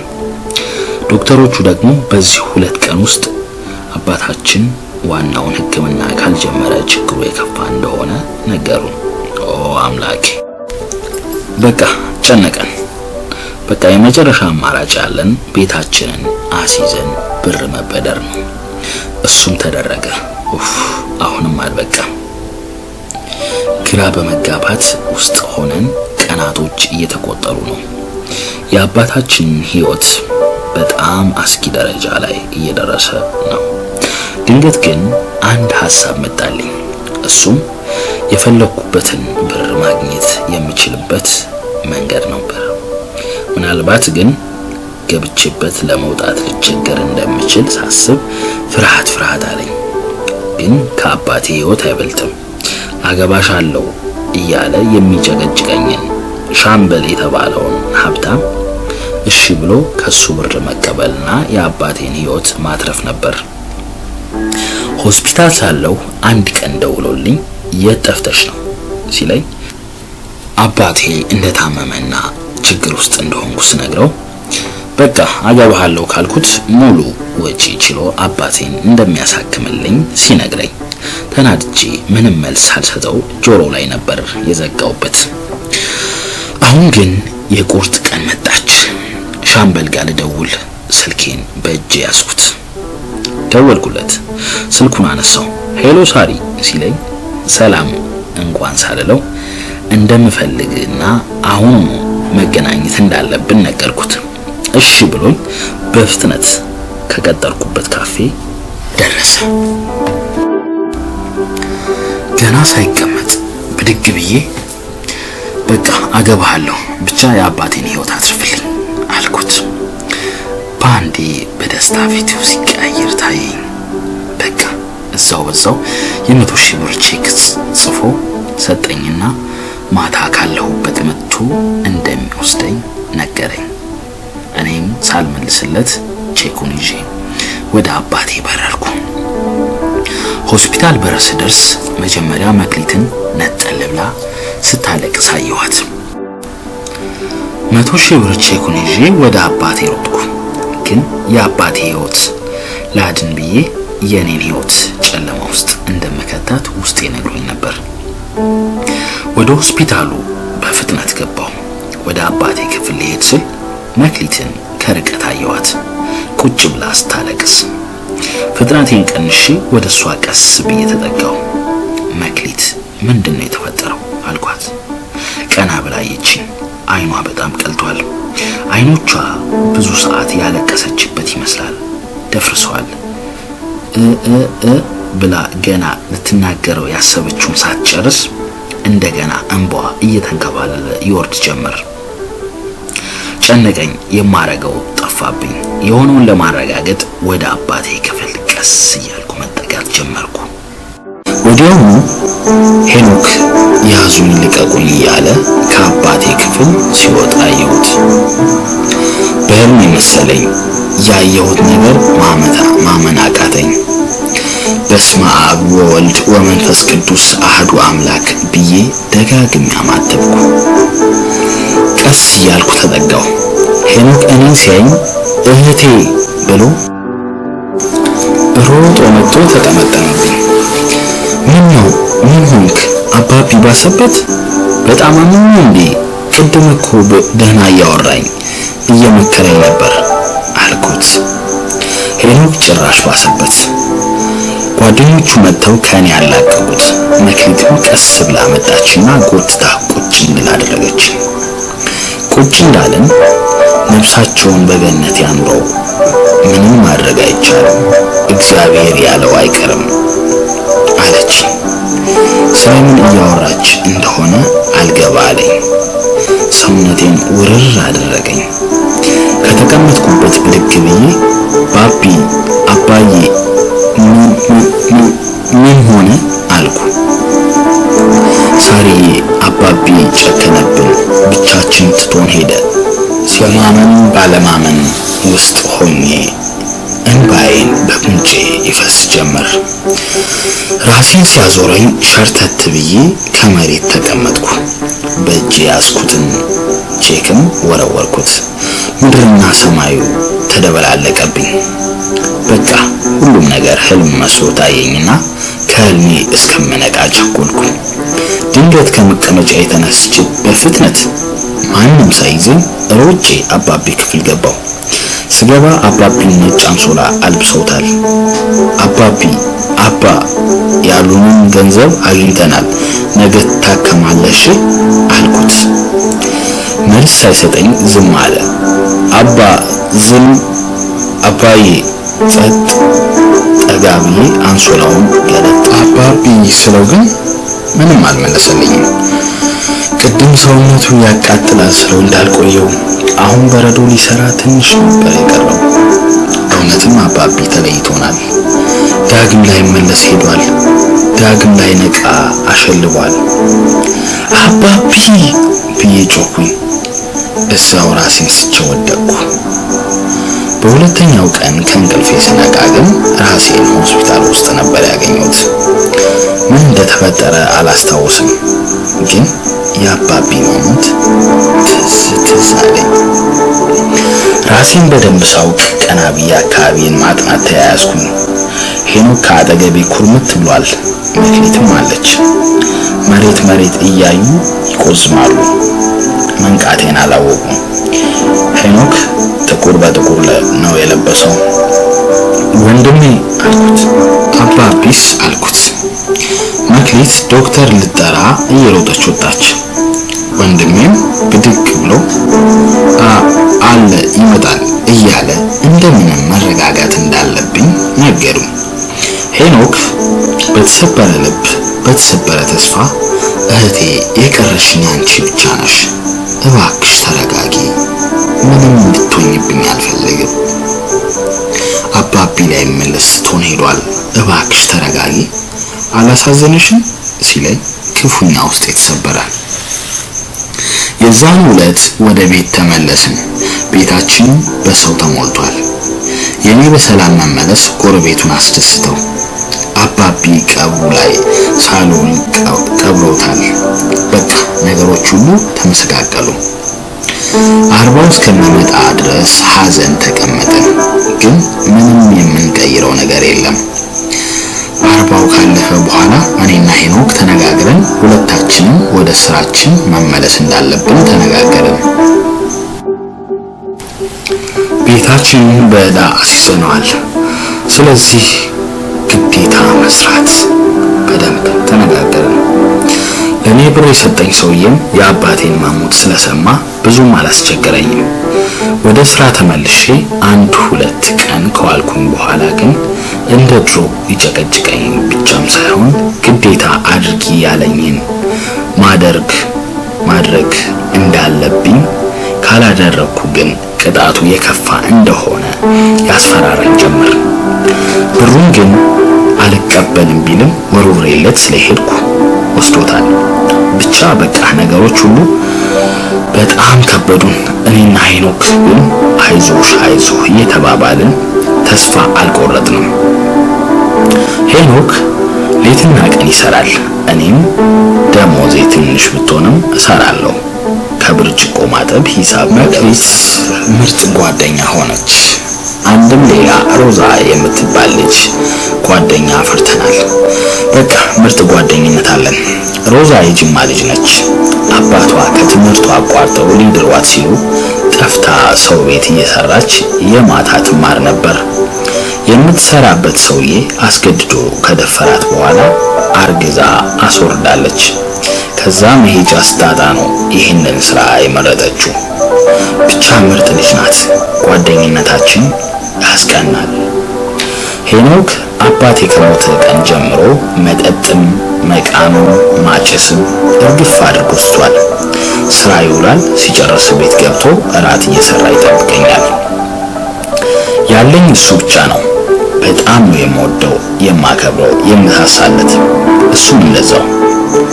ሰፈር ውስጥ እርግማን የሚለው ስሙ ሙሉ ለሙሉ ተቀይሮ ሁሉም ሰው ሄኖክ ብለው ነው የሚጠሩት። እኔና ሄኖክ እንደዚህ እያልን ህይወታችንን ገፋን። ነገር ግን አንድ ያሳሰበን ጉዳይ አለ። በዛን ሰዓት ጨንቆን ስለነበረ ቤቱ በትንሽ ብር ብናስይዘውም ግን አሁንም የቤታችን ዕዳ ከፍለን መጨረስ አልቻልንም። ሄኖክ ሁሌም ተስፋ ይሰጠኛል፣ ሁሉም መልካም ይሆናል ይለኛል። ይህ አባባሉ በጣም ሰላም ይሰጠኛል። የቤቱን ጉዳይ እንጨርሰዋለን፣ ነገ ሄጄ ትንሽ ቀን እንዲጨምሩልን አደርጋለሁ አለኝ። እንዳለውም በጠዋት ተነስቶ ሄደ። ያበደሩን ሰውዬ አናግሮ ወደ ስራ እንደሚሄድና ምን እንደሚሉትም ደውሎ ያሳውቀኝ ተነጋግረን ተለያየን። ሄኖክ ሰውዬውን ሲያናግራቸው ከተባለው ቀን በላይ አንድም ቀን እንደማይጨምሩ ይነግሩታል። እግራቸው ስር ወድቆ ቢለምንም አይሆንም ይሉታል። በጣም ተበሳጭቶ ለእኔም ሳይደውልልኝ ወደ ስራው ሄዷል። ምሳ ሰዓት አለፈ፣ አልደወለም። እስኪ ትንሽ ልታገስ አልኩ። አሁንም አልደወለም። በቃ ሲጨንቀኝ መደወል አለብኝ ብዬ ስደውልለት ስልኩን ያነሳው ግን ሌላ ሰው ነበር። ድምፁን ግን የማውቀው መሰለኝ። አዲስ አልሆነብኝም። ሄሎ ሲለኝ የሄኖክ ስልክ አይደለም እንዴ አልኩት። ደንገጥ ብዬ ፍርሃት እያለኝ አለ። በሰላም ነው አልኩት። ግን ማንሽ አለኝ። እህቱ ነኝ አልኩት። በጣም ይቅርታ፣ የምነግርሽ ነገር ምናልባት ሊረብሽሽ ይችላል፣ ግን መናገር አለብኝ አለኝ። ውስጤ ይበልጥ ፈራ። ስልክ እያወራው ሳለ ሁኔታዬን አይታ መክሊት መጣ አጠገቤ ቆመች። ሰውነቴ ሲርበደበድ፣ ፊቴ ሲቀያየር፣ አንደበቴ ሲያዝ ስታይ ግራ ገብቷት በእጇ የማን ነው ምንድነው ምልክት ታሳየኛለች። እኔም ፍርሃትም ቁጣም በተቀላቀለበት ንገረኝ እንጂ ምንድነው የተፈጠረው? አንተስ ማን ነህ አልኩት። መክሊት ፈጠን ብላ ስልኩን ከጆሮዬ ላይ ወሰደችው። ሄሎ ማን ነህ አንተ? ለምንድን ነው የማትናገረው? ስልኩን ለሄኖክ ስጠው አለችው በጣም እየጮኸች። ይቅርታ የኔ እመቤት ተረጋጊና ስልኩን ለእህቱ ስጫት አላት። ስልኩን መልሳ ሰጠችኝ። ይቅርታ የኔ እመቤት ከዚህ በፊት ደውለሽ እኔ ነበርኩ ያነሳሁት። ሳጅን ክበቡ ነኝ ከፖሊስ ጣቢያ ነው የምደውለው። ወንድምሽ ሰው ብሎ ገና ሳይጨርስ ስልኩን ለቀኩት። ራሴ ስቼም ሸርተት ብዬ መሬት ላይ ዝርግፍ አልኩ። ከሰዓታት በኋላ ከእንቅልፌ ስነቃ ሆስፒታል ውስጥ ነኝ። አጠገቤ መክሊትና አለቃዬ ቶማስ አሉ። ሄኖክስ ምን ሆኜ ነው? የት ነኝ አልኩ። ቶማስ ዶክተር ሊጠራ ሲሄድ መክሊት አይዞሽ ተረጋጊ አለችኝ። እኔ ግን መረጋጋት አልቻልኩም። ይባስ ብሎ ሄኖክን አምጡ የት አለ እያልኩ አስቸግራቸው ጀመር። ሰዓቱ መሽቷል። ስለዚህ ግዴታ የእንቅልፍ መርፌ መውጋት እንዳለባቸውና በዚህ ምሽት ስለተፈጠረው ነገር ምንም ማወቅ እንደሌለብኝ ተነጋግረው ኖሯል መሰለኝ። የእንቅልፍ መርፌ ወጉኝና ሞት የመሰለ እንቅልፍ ወስዶ ነጋ። መክሊት ልክ እኔ ስልኩን ጥየው ስወድቅ ስልኩን አንስታ ሳጅኑን አዋርተው ነበር። ሄኖክ ሰው ገጭቶ እንደታሰረ ይነግራታል። ይህንንም በምሽት ለኔ መናገር ስላልፈለገች ነበር ለዶክተሩ ተናግራ የእንቅልፍ መርፌ ያስወጋችኝ። ጠዋት ከእንቅልፌ ስነሳ ሮዛ፣ ቶማስ፣ መክሊት አብሮኝ ናቸው። ልክ እንደነቃሁኝ ሄኖክስ ብዬ ነው የጠየኳቸው። ተረጋጊ እንወስድሻለን አለኝ ቶማስ። ወዲያው ዶክተር መጣና መድኃኒት አዘዘልኝ። ወደ ቤት እንደምሄድ ተነገረኝ። እቤት እንሂድ አሉኝ። እሺ ሄኖክም ይሄኔ ጨንቆታል፣ እቤት ይጠብቀኛል አልኳቸው። የሳጅንን ድምፅ እንደሰማሁት ረስቼዋለሁ። ውስጤ ግን እንዴት መጥቶ ሳያየኝ እያለ በጥያቄ ተወጥሯል። በቃ ወደ ቤት አብረን ተያይዘን በቶማስ መኪና ሄድን። እቤት እንደደረስን የሄኖክን ክፍል ገብቻ አየሁት። የለም። ስልኬን አንስቼ ልደውል ስል መክሊት ነይ ተቀመጪ፣ የምነግርሽ ነገር አለ አለችኝ። ምንድነው ንገሪኝ አልኳት። እሺ ተቀመጪ አለችኝ። ቁጭ አልኩ። መክሊት ሁሉንም ነገር ነገረችኝ። ሄኖክንም ሄዳ እንዳየችውና ሳርዬን ምንም እንዳትጨናነቂ በቅርቡ ወጣለሁ ብለሽ ንገሪያት እንዳላትም ነገረችኝ።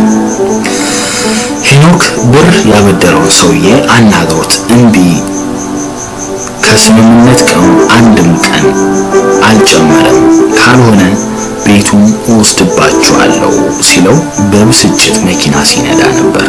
ሳያይ አንዱን የገጨው። የተገጨውም ሰው ወዲያው ነበር ህይወቱ ያለፈው።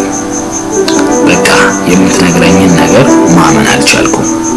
ፊልምም ቅዠትም እውነት የሚመስል ዝብርቅርቅ ያለ ስሜት ተሰማኝ። በቃ ጭንቅላቴ ሊፈነዳ ደረሰ። ይህንን ስሰማ ራሴን ጠላሁት። የተረገምኩ ያክል ተሰማኝ። በድሌ ተማርሬ ስቅስቅ ብዬ አለቀስኩ፣ ጮኩ። የቤቱንም ዕቃ መወርወር ጀመርኩ፣ ግን ምንም መቀየር አልቻልኩም። አሁንም ሄኖክን ማየት እንዳለብኝ ለቶማስ ነገርኩት። እሱም እሺ ብሎ እኔንም ሮዛን መክሊትን ይዞ ሄኖክ ወደ ታሰረበት አመራን። ወዲያው ገብቼ አስጠራሁት። ከሩቅ ሲመጣ ሳየው እንባ ተናነቀኝ። እሱም እንባው ቅርር አለ። ይቅርታ አድርግልኝ እህቴ አለኝ። እኔም አንተም ይቅርታ አድርግልኝ ወንድሜ አልኩት። ተያይዘን የውስጣችንን ብሶት እስኪወጣ ተላቀስን። ድንገት ሄኖክ እንባውን ጥርቅርቅ አድርጎ እንባዬንም ጥርቅርቅ አደረገልኝ። በቃ ማልቀስ ምንም አይጠቅመንም፣ ተረጋጊሽ፣ በቃ ሁሉም በጊዜው ይሆናል። አንቺ ጠንካራ ሆነሽ እኔን ማጠንክሪኝ። እኔ ምንም ልረዳሽ እንደማልችል አውቃለሁ፣ ግን አንቺ ተስፋ መቁረጥ የለብሽም አለኝ። ያለኝን ሁሉ ውስጤን ነካኝ። እኔም ማልቀሴን አቆምኩና ጥንካሬ ተሰማኝ። እንዴት ለአንድ ወንድሜ መሆን ያቅተኛል? የእናትና የአባቴ ቤት ሲወሰድ እንዴት ቆሜ አያለው? ወንድሜስ ገና ምኑን የህይወት ጣዕም ሳያይ እንዴት በእስር ቤት እድሜው ይጨርሳል?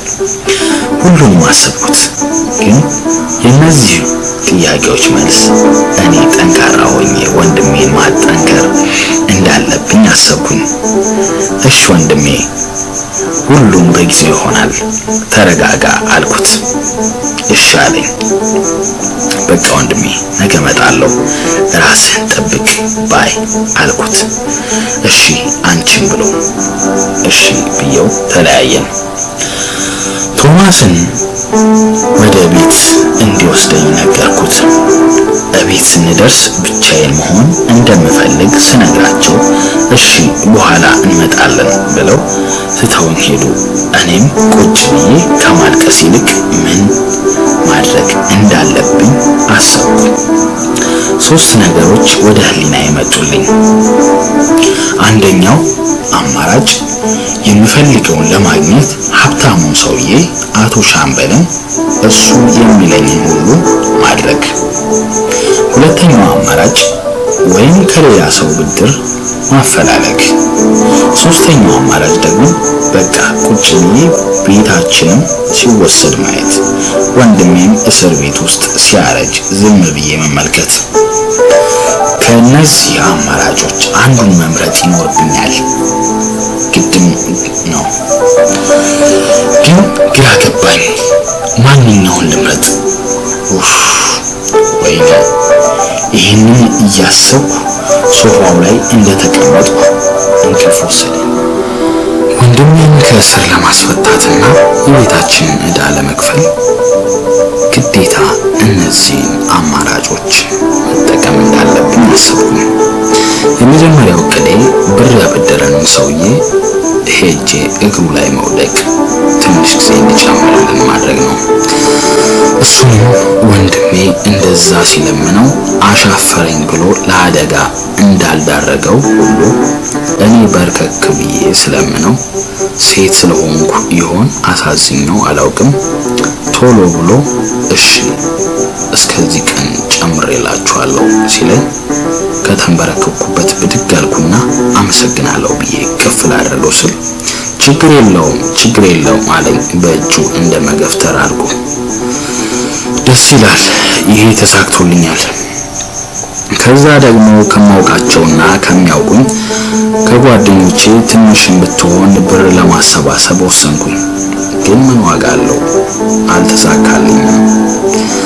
አቤት መቼም በዚህ ዓለም የሰው እጅ እንደ ማየት አሰቃቂ ነገር የለም። በዛ ጊዜ ነበር ከሌለ የለም ብዙ ነገሮችን ተማርኩ። ስታጣ ሰው ትቶ እንደሚሄድና ከሌለም ማንም እንደማይቀርብህ አወቅኩ። መክሊትና ሮዛ ግን ሁሌም ከአጠገቤ ርቀው አያውቁም ነበር። ቶማስም ስራ ስለሚበዛበት ነው እንጂ አብሮኝ ነው። ብቻ ግን እሰቀቅ ነበር። ማጣት ምንኛ መጥፎ እንደሆነ ተረዳው። ሄኖክ ጋር ሲሄድ ሰላም አገኛለሁ። የሚያስጨንቀኝን ነገር ሁሉ ያስረሳኛል። በቃ ምንም እንኳን ቢታሰር ከእኔ እንዳልራቀና ሁሌም አብሮኝ እንደሆነ ሲነግረኝ በጣም እደሰታለሁ። ሲያስቀኝ፣ ሲያጫውተኝ ከበውን ያሉ ነገሮችን ሁሉ እንድረሳ ያደርገኛል። ወደ ቤት ስመለስ ግን የጭንቀት ማዕት መጥቶ ሲደራረብብኝ ይጨንቀኛል። ዛሬ ጠዋት ሄኖክ ጋር ሄጄ ትንሽ ደስ ብሎኝ ነው ያረፈደው። ግን ዛሬ ያሰብኩትን ሊሳካልኝ ከሆነ ግዴታ ብር የማገኝበትን ሁለተኛውን አማራጭ መጠቀም እንዳለብኝ አሰብኩኝ። ልብሴን ቀይሬ ከወትሮ ለየት ባለ ፏ ብዬ ወደ ግሮሰሪ ሄድኩ። ገና ሳልገባ በር ላይ ስደርስ ሳራ የሚል ድምፅ ከኋላዬ ሰማሁ። ዞር ብዬ ሳይ ሀብታሙ ሰውዬ አቶ ሻምበል ነበር። በጣም ገረመኝ። የምታምር መኪና ይዟል። ሳሪ ላናግርሽ ፈልጌ ነበር፣ ይመችሻል አለኝ። እሺ ብዬው ወደ መኪናው ገባው። መኪናው ውስጥ እንደገባው ሰላም አልኩት። ሰላም ብሎ መኪናውን አስነስቶ ወደ ቦሌ ነዳው። ምንም አላልኩትም። በቃ ወደ ፈለገበት ይውሰደኝ። እኔ ግን ዝምታን መርጫለሁ። ቦሌ አንድ ትልቅ ሬስቶራንት ውስጥ ይዞኝ ገባ። የሚጠጣም ሲያዝ ዝም አልኩት። ዝምታዬን ገርሞታል። ግን እሱ ምንም ማለት አልፈለገም፣ ዝም አለ። ሰረቅ እያረገ በግርምት እያየኝ ትንሽ ከቆየ በኋላ ሳሪ ምን ነው ዝም አልሽ? ሰላም ካልሽኝ ሰዓት ጀምሮ እስካሁን ምንም ነገር አልተናገርሽም። ደብሮሻል እንዴ አለኝ። አረ አልደበረኝም አልኩት። ሳሪ አይመስለኝም። ምን መሰለሽ፣ እኔ የምትፈልጊውን ላድርግልሽ፣ ልርዳሽ እያልኩሽ ነው። አንቺ ግን ምንም ደስተኛ ልትሆኝ አልቻልሽም። እኔ ለቁም ነገር ነው የምፈልግሽ። በጣም እወድሻለሁ። አግብቼሽ የልጆቼ እናት እንድትሆኝ እፈልጋለሁ። ለምን ሻትይኝ አለኝ። ዝም ብዬ አሰብ አደረኩ። ያቺን በትንሽ ትልቁ የምትቆጣውን ሳራ ወደ ጎን ተውኳትና የፉገራ ፈገግታ ፈገግ ብዬ እሺ አልኩት። የሰማውን በማመንና ባለማመን ውስጥ ሆኖ ወደ ቀኝ ወደ ግራ ገለጥ ገለጥ እያለ እውነትሽን ነው ሳሪ አለኝ ፊቱ በደስታ እየተፈነጠቀ። አዎ አልኩት ፈገግ ብዬ። ወንድሜን ከእስር ለማስፈታት ቤታችንን ከመወሰድ ለማዳን የምንችልበት ብቸኛው አማራጩ ይህ ነበር። በቃ ነገሮችን ለማስተካከል ማድረግ ያለብኝን ለማድረግ ወስኛለሁ። የምንፈልገውን ለማግኘት የማንፈልገውን ማድረግ ግድ ነው። በቃ ከዛች ቀን ጀምሮ ራሴን ጠላሁ። አቶ ሻምበል እንዲያደርግልኝ የምፈልገውን አደረገልኝ። በመጀመሪያ ቤታችን ከዕዳ ነፃ አደረገልኝ። እኔ ግን የማደርገው ነገር የውስጥ እሳት ሆኖ ያቃጥለኛል። ምንም እንኳን ግዴታ ቢሆንብኝም ያ ድሮ ስጠየፈው የነበረው ስራ እኔም ስሰራው ራሴን ጠላሁት።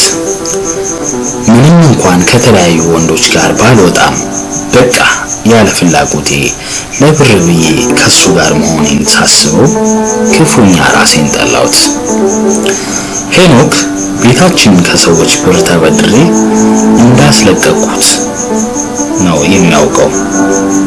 እህቴ ጀግና እኮ ነሽ ሲለኝ ፈገግ እያልኩ በጣም ራሴን እጠላዋለሁ። በቃ አሁን እኔ ምንም አያሳስበኝም። አንቺ ሰላም ነሽልኝ? እኔም ሰላም ነኝ አለኝ ወንድሜ በዛ በናፈቀኝ ድምፁ። ሰላም በመሆኑ ቢያስደስተኝም እስር ቤት መሆኑ ግን በጣም አሳስቦኛል። እሱን ለማስፈታት ግዴታ አሁንም አቶ ሻምበልን መለማመጥ ሊኖርብኝ ነው። ግዴታ ነው ወንድሜ ለማስፈታት የማልሆነው የለም። መጀመሪያ ጠዋት ተነስቼ ሄኖክ ጋር ሄጄ ጠይቄው ተመለስኩና ከዛ ወንድሜ ልጃቸው ገጭቶ ወደ ገደለባቸው ቤተሰቦች ከመክሊት ጋር ሄድን። ውስጤ ፍርሃት ቢለውም የግድ መሄድ እንዳለብኝ ውስጤን አሳመንኩት። እዛ ሄደንም እግራቸው ላይ ወድቀን ቢያንስ የነሱ ልጅም ቀኑ ደርሶ እግዚአብሔር ጠርቶት አንዴ ሄዷል አይመለስም የሆነው ሁሉ ፈጣሪ ስላዘዘው ነው የሆነው እና በብር ተደራድረን ወንድሜ እንዲያስፈቱልኝ እግራቸው ስር ወድቀን እንደምንለምናቸው ከመክሊት ጋር ተማከርን። ወደ ቤታቸው ገባን። እንደተባባልነው ከእግራቸው ስር ተደፍተን ለመናቸው። እንደገባን እናትየው እግር ላይ እኔ፣ አባትየው እግር ላይ መክሊት ወደቅን። ኧረ ተነሱ ብለው አስነሱን። ተነስተን ትንሽ ካቀረቀረም በኋላ ዝም ካልን በኋላ የመጣንበትን ጉዳይ በግልጽ አስረዳናቸው። በእርግጥ በጣም ያሳዝናል። የሆነው ሁሉ ግን ቀኑ ስለደረሰና ፈጣሪ እንዲሆን ስላዘዘው ነው እንጂ ማንም ሆን ብሎ ያደረገው ነገር እንዳልሆነና እኔም ወንድሜ ታስሮብኛል ላይመለስ ለሄደው ልጅ ደግሞ የወንድሜ መታሰር ለእናንተ ምንም የሚጠቅም ነገር የለውም። በፈጠራችሁ እንስማማና ወንድሜን አስፈቱልኝ። አባቴን በሞት ባጣው በ2 ወሩ ወንድሜን በእስር ተነጠቅኩ ብዬ እንባዬን አዝረከረኩት፣ አዘነብኩት። ብቸኝነቴ ይበልጥ ተሰማኝ። አምርሬ አለቀስኩ። በቃ ዝም በይ ብለው ዝም አስባሉኝ።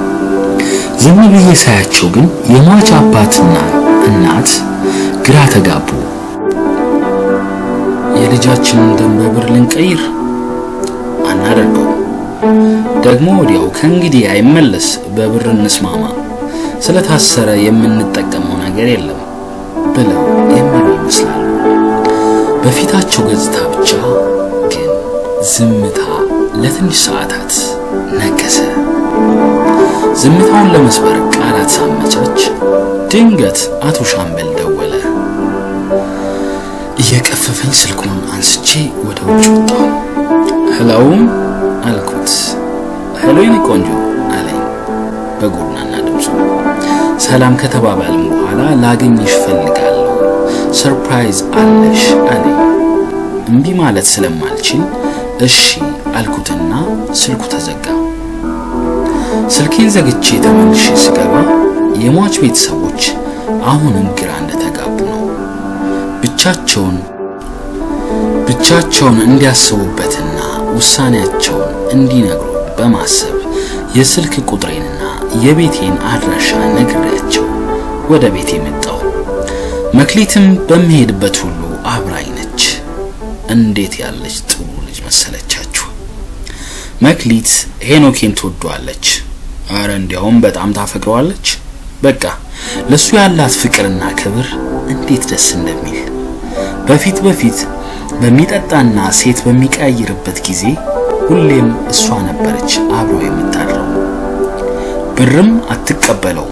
በቃ ግን በስካር መንፈስም ሆነ በደህና ጊዜ እናንተን ለአዳር እንጂ ለትዳር አላስብም ስለሚላት መልሱን በመፍራት የውስጧን ለመግለጽ አስባ ማታውቅ። ለእኔ ግን እህቱ ስለሆንሽ እውነቱን ልንገርሽ እወቂ ብላ ነው የነገረችኝ። ግን ታዲያ ሳልነግረው ነገሮች ተደበላለቁና እሱም ታሰረ። እሷ ግን አሁንም በጣም ታፈቅረዋለች። በቤት ደርሼ ሻወር ወስጄ ልብሴን ቀያይሬ ከመክሊት ጋር ምሳ በልተን ሻምበል ወደ ቀጠረኝ ቦታ ሄድኩ። ቦታው በጣም ልዩ ነው፣ ደስ ይላል። ምንም እንኳን ደስተኛ ባልሆንም ቦታው ግን ደስታ ይፈጥራል። ዋው ብዬ አደነኩ፣ ደስ አለኝም። ለመጀመሪያ ጊዜ ነው እዚህ ቦታ ስመጣ ብዬ ደስ አለኝ አልኩት። ምንም እንኳን በእያንዳንዷ ግንኙነታችን የጠየቅኩትን ብር ቢሰጠኝም እሱ ግን ምንም የቁጭት ስሜት ተሰምቶት አያውቅም። እንደውም ደስ ብሎኝ ሲያይ በጣም ደስ ይለዋል። ምክንያቱም ያፈቅረኛል፣ ይወደኛል። እኔ ግን ይበልጥ እየጠላሁት መጣሁ። በቃ በገንዘብ የገዛኝ ዕቃ የሆንኩ ያክል ይሰማኛል። ግን ግዴታ ስለሆነብኝ አማራጭ ስለሌለኝ አብሬው ነኝ። ያለኝን አደርጋለሁ፣ የፈለገውን እሆናለሁ። በቃ ብቻ በሱ ቁጥጥር ስር ነኝ። ሰርፕራይዙ እስካሁን አልተነገረኝም። ብቻ ግን ልቤ ሁለት ቦታ ነው። አንድ ወንድሜ ጋር፣ ሁለት ምን እያሰቡ ይሆን እያልኩ የሟች ቤተሰቦች ጋር። ግን ልቤ ሌላ ቦታ ቢሆንም አካሌ ግን ከሻምበል ጋር ነው። ከሱ ጋር በማሳልፋቸው ቀናቶች ውስጥ አንድም ቀን ደስተኛ ሆኜ አላውቅም። ሻምበል ነይ ብሎ ወደ ሰርፕራይዙ ቦታ ይዞኝ ሄደ። አይኔን በእጁ ሸፍኖታል። ድንገት ግን ስልኬ ጮኸ። ቁጥሩን ሳየው ማመን አልቻልኩም። ሁለተኛ ሰርፕራይዝ! ኦ አምላኬ አልኩ። ስልኩ የተደወለው ከሟች ቤተሰቦች ነበር። አነሳሁት። ሄሎ አልኳቸው። እናትየው ነበሩ የደወሉት። ሄሎ ልጄ እንዴት አመሸሽ አሉኝ ደከም ባለ ድምጻቸው። ደህና አመሹ ማማ አልኳቸው። እግዚአብሔር ይመስገን አሉኝ። አያይዘው ልጄ ያው እንግዲህ እኛም አንቺ ባመጣሽው ሐሳብ ተመካክረን ተስማምተናል አሉኝ። ማመን አልቻልኩም። በቃ በጣም ተደሰትኩ። እማማ ምን እንደምሎት አላውቅም። በጣም ነው የማመሰግነው። በቃ አሁን ስለመሸ ነገ በጠዋቱ ቤት እመጣለሁ፣ ስለ ብሩም እንነጋገራለን አልኳቸው። እሺ ብለውኝ ስልኩ ተዘጋ። የሚጠይቁኝ የብር መጠን ምን ያህል እንደሆነና ከየት አምጥቼ እንደምከፍለው ባላውቅም ግን የእነሱ እሺ ማለት በጣም አስደስቶኛል። ያው በቃ እንደተለመደው ከሻምበል ቀፋፍዬም ቢሆን ወንድሜን አስፈታለሁ እንጂ እኔማ ከየት አባቴ አመጣለሁ? አቅሜ ሴትነቴን መጠቀም ነው። እሱም ሻምበል ተቆጣጥሮታል። ስለዚህ መልሴ ወደሱ ነው። የገባውበት ገብቼ ወንድሜን ግን ማስፈታት አለብኝ ብዬ አስብኩ። ሻምበል ሳሪ ሲለኝ ከገባውበት የሐሳብ ማዕበል ድንገት ብንን ብዬ ወጣሁ። ደርቀሽ ቀረሽ እኮ ነይ እንግባ እንጂ ማን ነው የደወለልሽ አለኝ። እሺ መጣሁ። ጓደኛዬ ናት አልኩት። ሻምበል እጄን ያዝ አደረገኝና አይንሽን ጨፍኝ ብሎ ወደ ውስጥ አስገባኝ። ትንሽ እንደገባን አይንሽን ግለጭ አለኝ። አይኔን ገልጬ አካባቢን በቀስታ ጎበኘው። ዋው በጣም የሚያምር ክፍል፣ በዲም ላይት የተንቆጠቆጠ በጣም ያምራል። ደስ አለኝ። ግን ምን ዋጋ አለው? ልብ ያለው ሄኖክ ጋር ነው። ግን ቢሆንም የሻምበልን ደስታ ላለማበላሸት ብዬ ፈገግ ማለቴን አላቆምኩም። ወደድሽው አለኝ። አዎ በጣም ወድጄዋለሁ አልኩት። ሻምበል ዛሬ በጣም ደስታ ተሰምቶታል። በጣም ነው ደስ ያለው። ድንገት ዞር ብዬ ዞር ስል ሻምበል ከኪሱ አውጥቶ ለአንዳንድ ነገር ይሆንሻል ብሎ የ50 ሺህ ብር ቼክ ሰጠኝ። ስጦታ ነው እሺ አለኝ። በርከክ ብሎ ከሌላኛ ኪሱ የሚያምር ቀለበት አውጥቶ ታገቢኛለሽ አለኝ። ብሩን ብቀበልም ቀለበቱን ግን መቀበል አልፈለኩም። አልችልም አልኩት። ሻምበል ውስጤ ሰላም እንደሌለው ስለሚያውቅ እሺ ችግር የለውም ግን ረጋ ብለሽ አስቢበት አለኝ። እሺ አልኩት። ቀለበቱንም እሱ ጋር እንዲያስቀምጠው ነገርኩት። ራት በልተን ግዴታ አብረን ማደር ስለነበረብኝ አብረን አደረን። ጠዋት በጠዋት ተነስቼ ወደ ሄኖክ ከመሄዴ በፊት ባንክ ሄጄ ማታ ሻምበል የሰጠኝን ብር ሁሉንም አወጣሁት። ከመክሊት ጋር ተያይዘን ወደ ሟች ቤተሰቦች ሄድን። እዛው ስንደርስ ሰላም ብለናቸው ተቀመጥን። ከዛም ቀጥታ ወደ መጣንበት ሐሳብ ገባው። እሺ እንግዲህ ያው እናንተም የተነጋገራችሁትን ንገሩንና እንስማማ። እኔም ወንድሜን ላስፈታ በዛውም ቤተሰብ እንሆናለን አልኳቸው። አሉ አባትየው። ይኸውልሽ ልጄ እኛ የወንድምሽ መታሰር ምንም አይጠቅመንም አሉ። እኛ እንደዚህ ስንላችሁ በጣም እየከበደን ነው። ልጃችን በብር የቀየርነው ያህል እየተሰማን ነው። ግን ተቸግረን ነው እና እንዳልሹም ቤተሰብ እንሆናለን ብለን አስበን መክረን በአስተያየት 60 ሺህ ብር ትከፍላላችሁ። እኛም አሁን ሄደን ወንድምሽን እናስፈታዋለን አሉ። አልኩና እማማ አባባ እኔ ለእናንተ የምደብቀው ነገር የለኝም። ምንም ስራ የለኝም። ይሄ ብር ራሱ እንዴት አድርጌ እንዳመጣሁት ብነግራችሁ ታዝኑልኝ ነበር።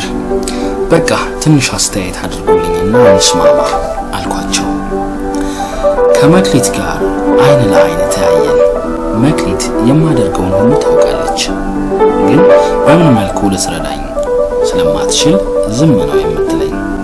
ሁሌም ግን ከጎኔ ርቃ አታውቅም፣ አብራኝ ነች። ከዛ ከመቀመጫ የተነስቼ እማማ አባባ ይኸው ያለኝ ይሄ ነው ብዬ ያመጣሁትን 50 ሺህ ብር አውጥቼ ምንም ሳላስቀር ሰጠኋቸው። 50 ሺህ ብር ነው፣ ባይሆን ሁሌም አብረን ነን። በቃ ወንድሜም ልጅዎት ነው፣ እኔም ልጃችሁ ሆናለሁ አልኳቸው።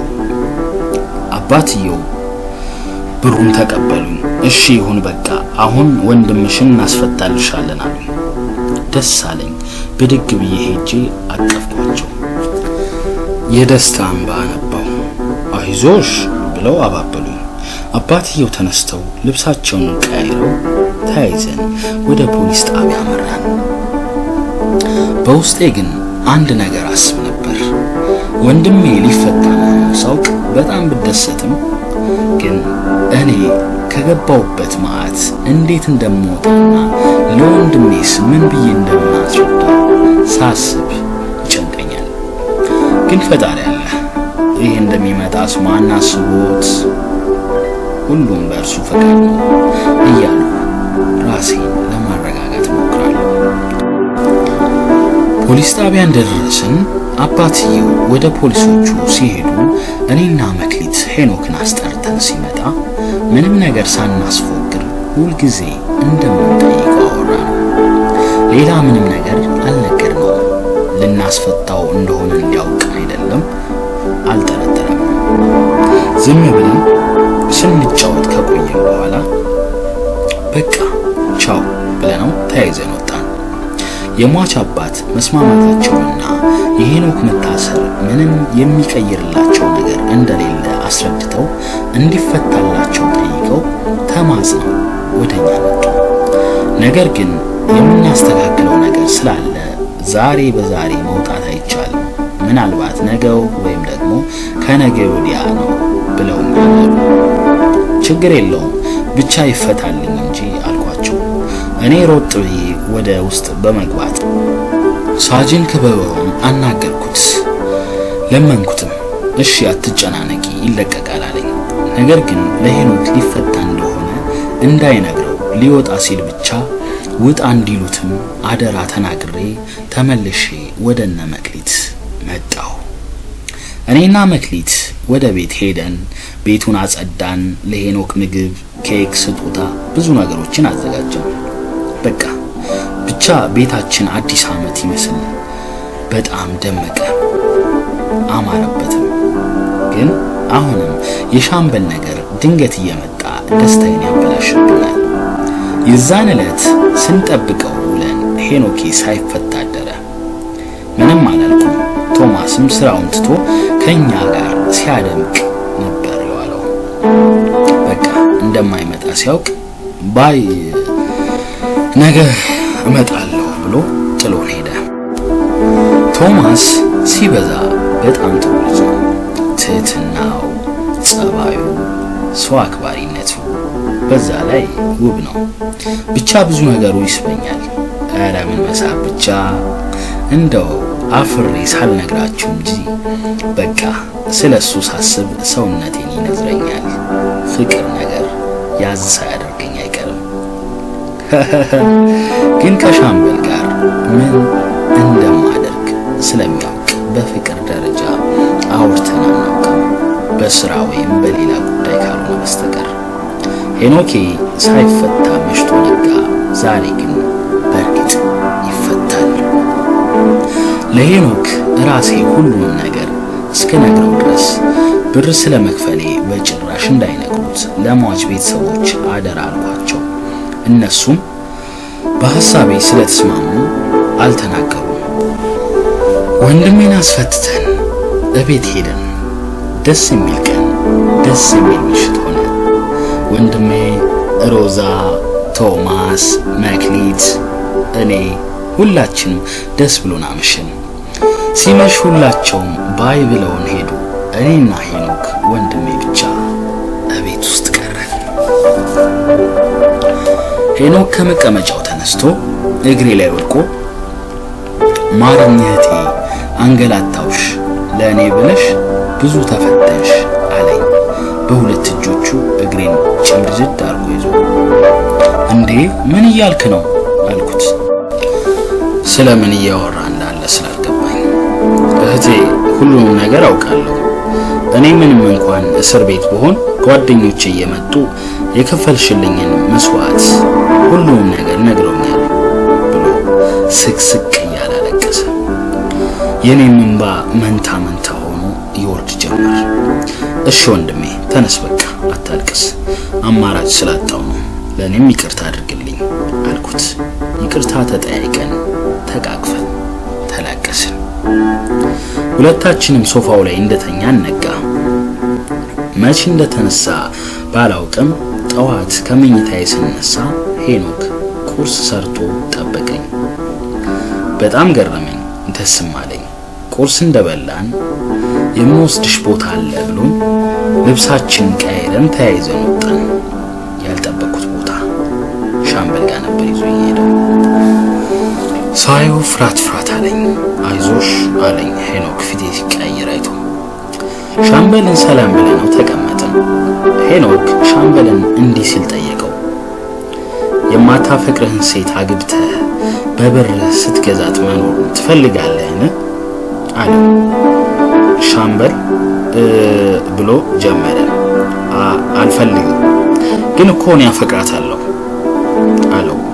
እሷ ግን አታፈቅርህም፣ በእኔ ምክንያት የገባችበትን የዕዳ ማት መውጣት ስላቃታት እንደተሸነፈች ታውቃለህ። ስለዚህ ብርህን እኔ ሰርቼ ከፍልሃለሁ፣ እሷን ግን ለእኔ ተውልኝ። ሁለተኛ አጠገቧ እንድትደርስ አልፈቅድልህም። እህቴ ህይወቷ ሙሉ ስትሰቃይ መኖር የለባትም አለውና እጄን ይዞ እየጎተተኝ ተያይዘን ወጣን። ሻምበል ስለሚያፈቅረኝ ነው እንጂ እኔ እንደማልወደውና መቼም ልወደው እንደማልችል ከሁኔታዬ ያይ ስለነበር በደንብ ያውቃል። ግን ውሳኔው ምን ሊሆን እንደሚችል አላውቅም። ከወንድሜ ጋር ተያይዘን ቶማስ ግሮሰሪ ሄድን። እዛ እንደደረስን ሁላቸው ሴቶች ወጥተው ሰላም ሲሉን መክሊት ግን አልነበረችም። መክሊትስ ስል የለችም አሉ። ወንድሜ መጣው ብሎ ትንሽ እንደሄደ ሄኖክ ቆይ አልኩት። ቆም ብሎ ጠበቀኝ። በቃ መክሊት በጣም እንደምታፈቅረውና ልትነግረው እንደፈራች ነገርኩት። ሄኖክ ብሎ እሺ መጣው ብሎኝ ሄደ። ሲከፋት የምትሄድበትን ቦታ ስለሚያውቅ እዛው ሄዶ ሲያገኛት እሱም ለሷ ልዩ ስሜት እንዳለውና እንደሚያፈቅራት ነግሯት ይዟት መጣ። ቀኑ መሸ። ሻምበል እስካሁን አልደወለም። ነጋ። ሻምበል ጠዋት በሄኖክ ስልክ ደውሎ ምንም ነገር አልፈልግም እህትን ትቼልሃለሁ አለው። ደስታዬን መቆጣጠር አቃተኝ። በጣም ጨንቆኝ ነበር። እንደዚህ በቀላሉ የምገላገል አይመስለኝም ነበር። ተመስገን አምላኬ ብዬ የደስታ እንባ ነባው። ሻምበል ለአግባሽ ሲል ኖረ እንጂ አግብቶኝ መኖር አይችልም ነበር። ቆይተን እንደሰማነው እሱ ልጅና ሚስት ያለው ሰው ነበረ። ሚስቱ ካወቀችም ችግር ስለሚፈጠር አማራጩ እሺ ማለት ስለሆነ ነው እሺ ያለው። ከወራት በኋላ በቃ ሁሉም ነገር ተስተካከለልን። እኔም ንስሐ ገባው። ከዛች ቀን ጀምሮ ስሜ ህይወት ሆነ። ህይወት። ነገሮች ሁሉ ተቀያዩ። መክሊትና ሄኖክ ተጋቡ። መክሊት ስሟን ሃናን ብላ ቀየረች። በአሁን ሰዓትም የራሷን ስራ ከፍታ እየሰራች ነው። ሮዛም ብር ሰባስበን አነስ ያለች ቡቲክ ከፍተንላት እዛ እየሰራች ነው። በቃ ሁሉም ነገር ተቀይሮ ኑሯችን ውብ ሆኗል። ህይወት እንደዚህ ናት። የምንፈልገውን ለማግኘት የማንፈልገውን ማድረግ ግድ ነው። እኔ እዚህ አበቃው። ህይወት ግን ትቀጥላለች። ያለፉ ነገሮች ግን ትዝታ ሆነው ይቀራሉ። ተፈጸመ የኔ ታሪክ። ውድ ዩቲዩብ ቻናል ቤተሰቦች በተከታታይ ሲቀርብላችሁ የነበረው ትረካ ህይወት የተሰኘው እዚህ ላይ ያበቃል። እንደወደዳችሁ ተስፋ አድርጋለሁኝ። እንግዲህ ምናልባት ለዩቲዩብ ቻናሌ አዲስ የሆናችሁ ይህንን ፍቅር የሆነ ቤተሰብ ይቀላቀሉ። የራሳችሁንም እንግዲህ የፍቅር ታሪክ የተለያዩ አስተማሪ፣ አዝናኝ ነው የምትሉትን እንግዲህ በቴሌግራም፣ በትዊተር፣ በኢንስታግራም እንዲሁም ደግሞ በፌስቡክ አካውንቴ ኮንታክት ልታደርጉኝ ትችላላችሁ። ከታች ዲስክሪፕሽን ላይ አስቀምጣለሁ። አዲሶች ሰብስክራይብ ማድረጋችሁ እንዳትረሱ። እንግዲህ ሼር፣ ላይክ፣ ኮሜንት እንደተጠበቀ ሆኖ ማለት ነው። በሌላ ስራ እስክንገናኝ ድረስ ሰላማችሁ እንደ ምድር አሸዋ እንደ ሰማይ ከዋክብት ይብዛልኝ ብያለሁ። ኢትዮጵያ ሀገራችን፣ አፍሪካን ብሎም ዓለምን እንግዲህ ከዚህ ጥፋት በሽታ ያውጣልን፣ ይሰውረን። እኛንም እግዚአብሔር አምላክ ይጠብቀን። ቸር ቆዩልኝ። ቻው ቻው።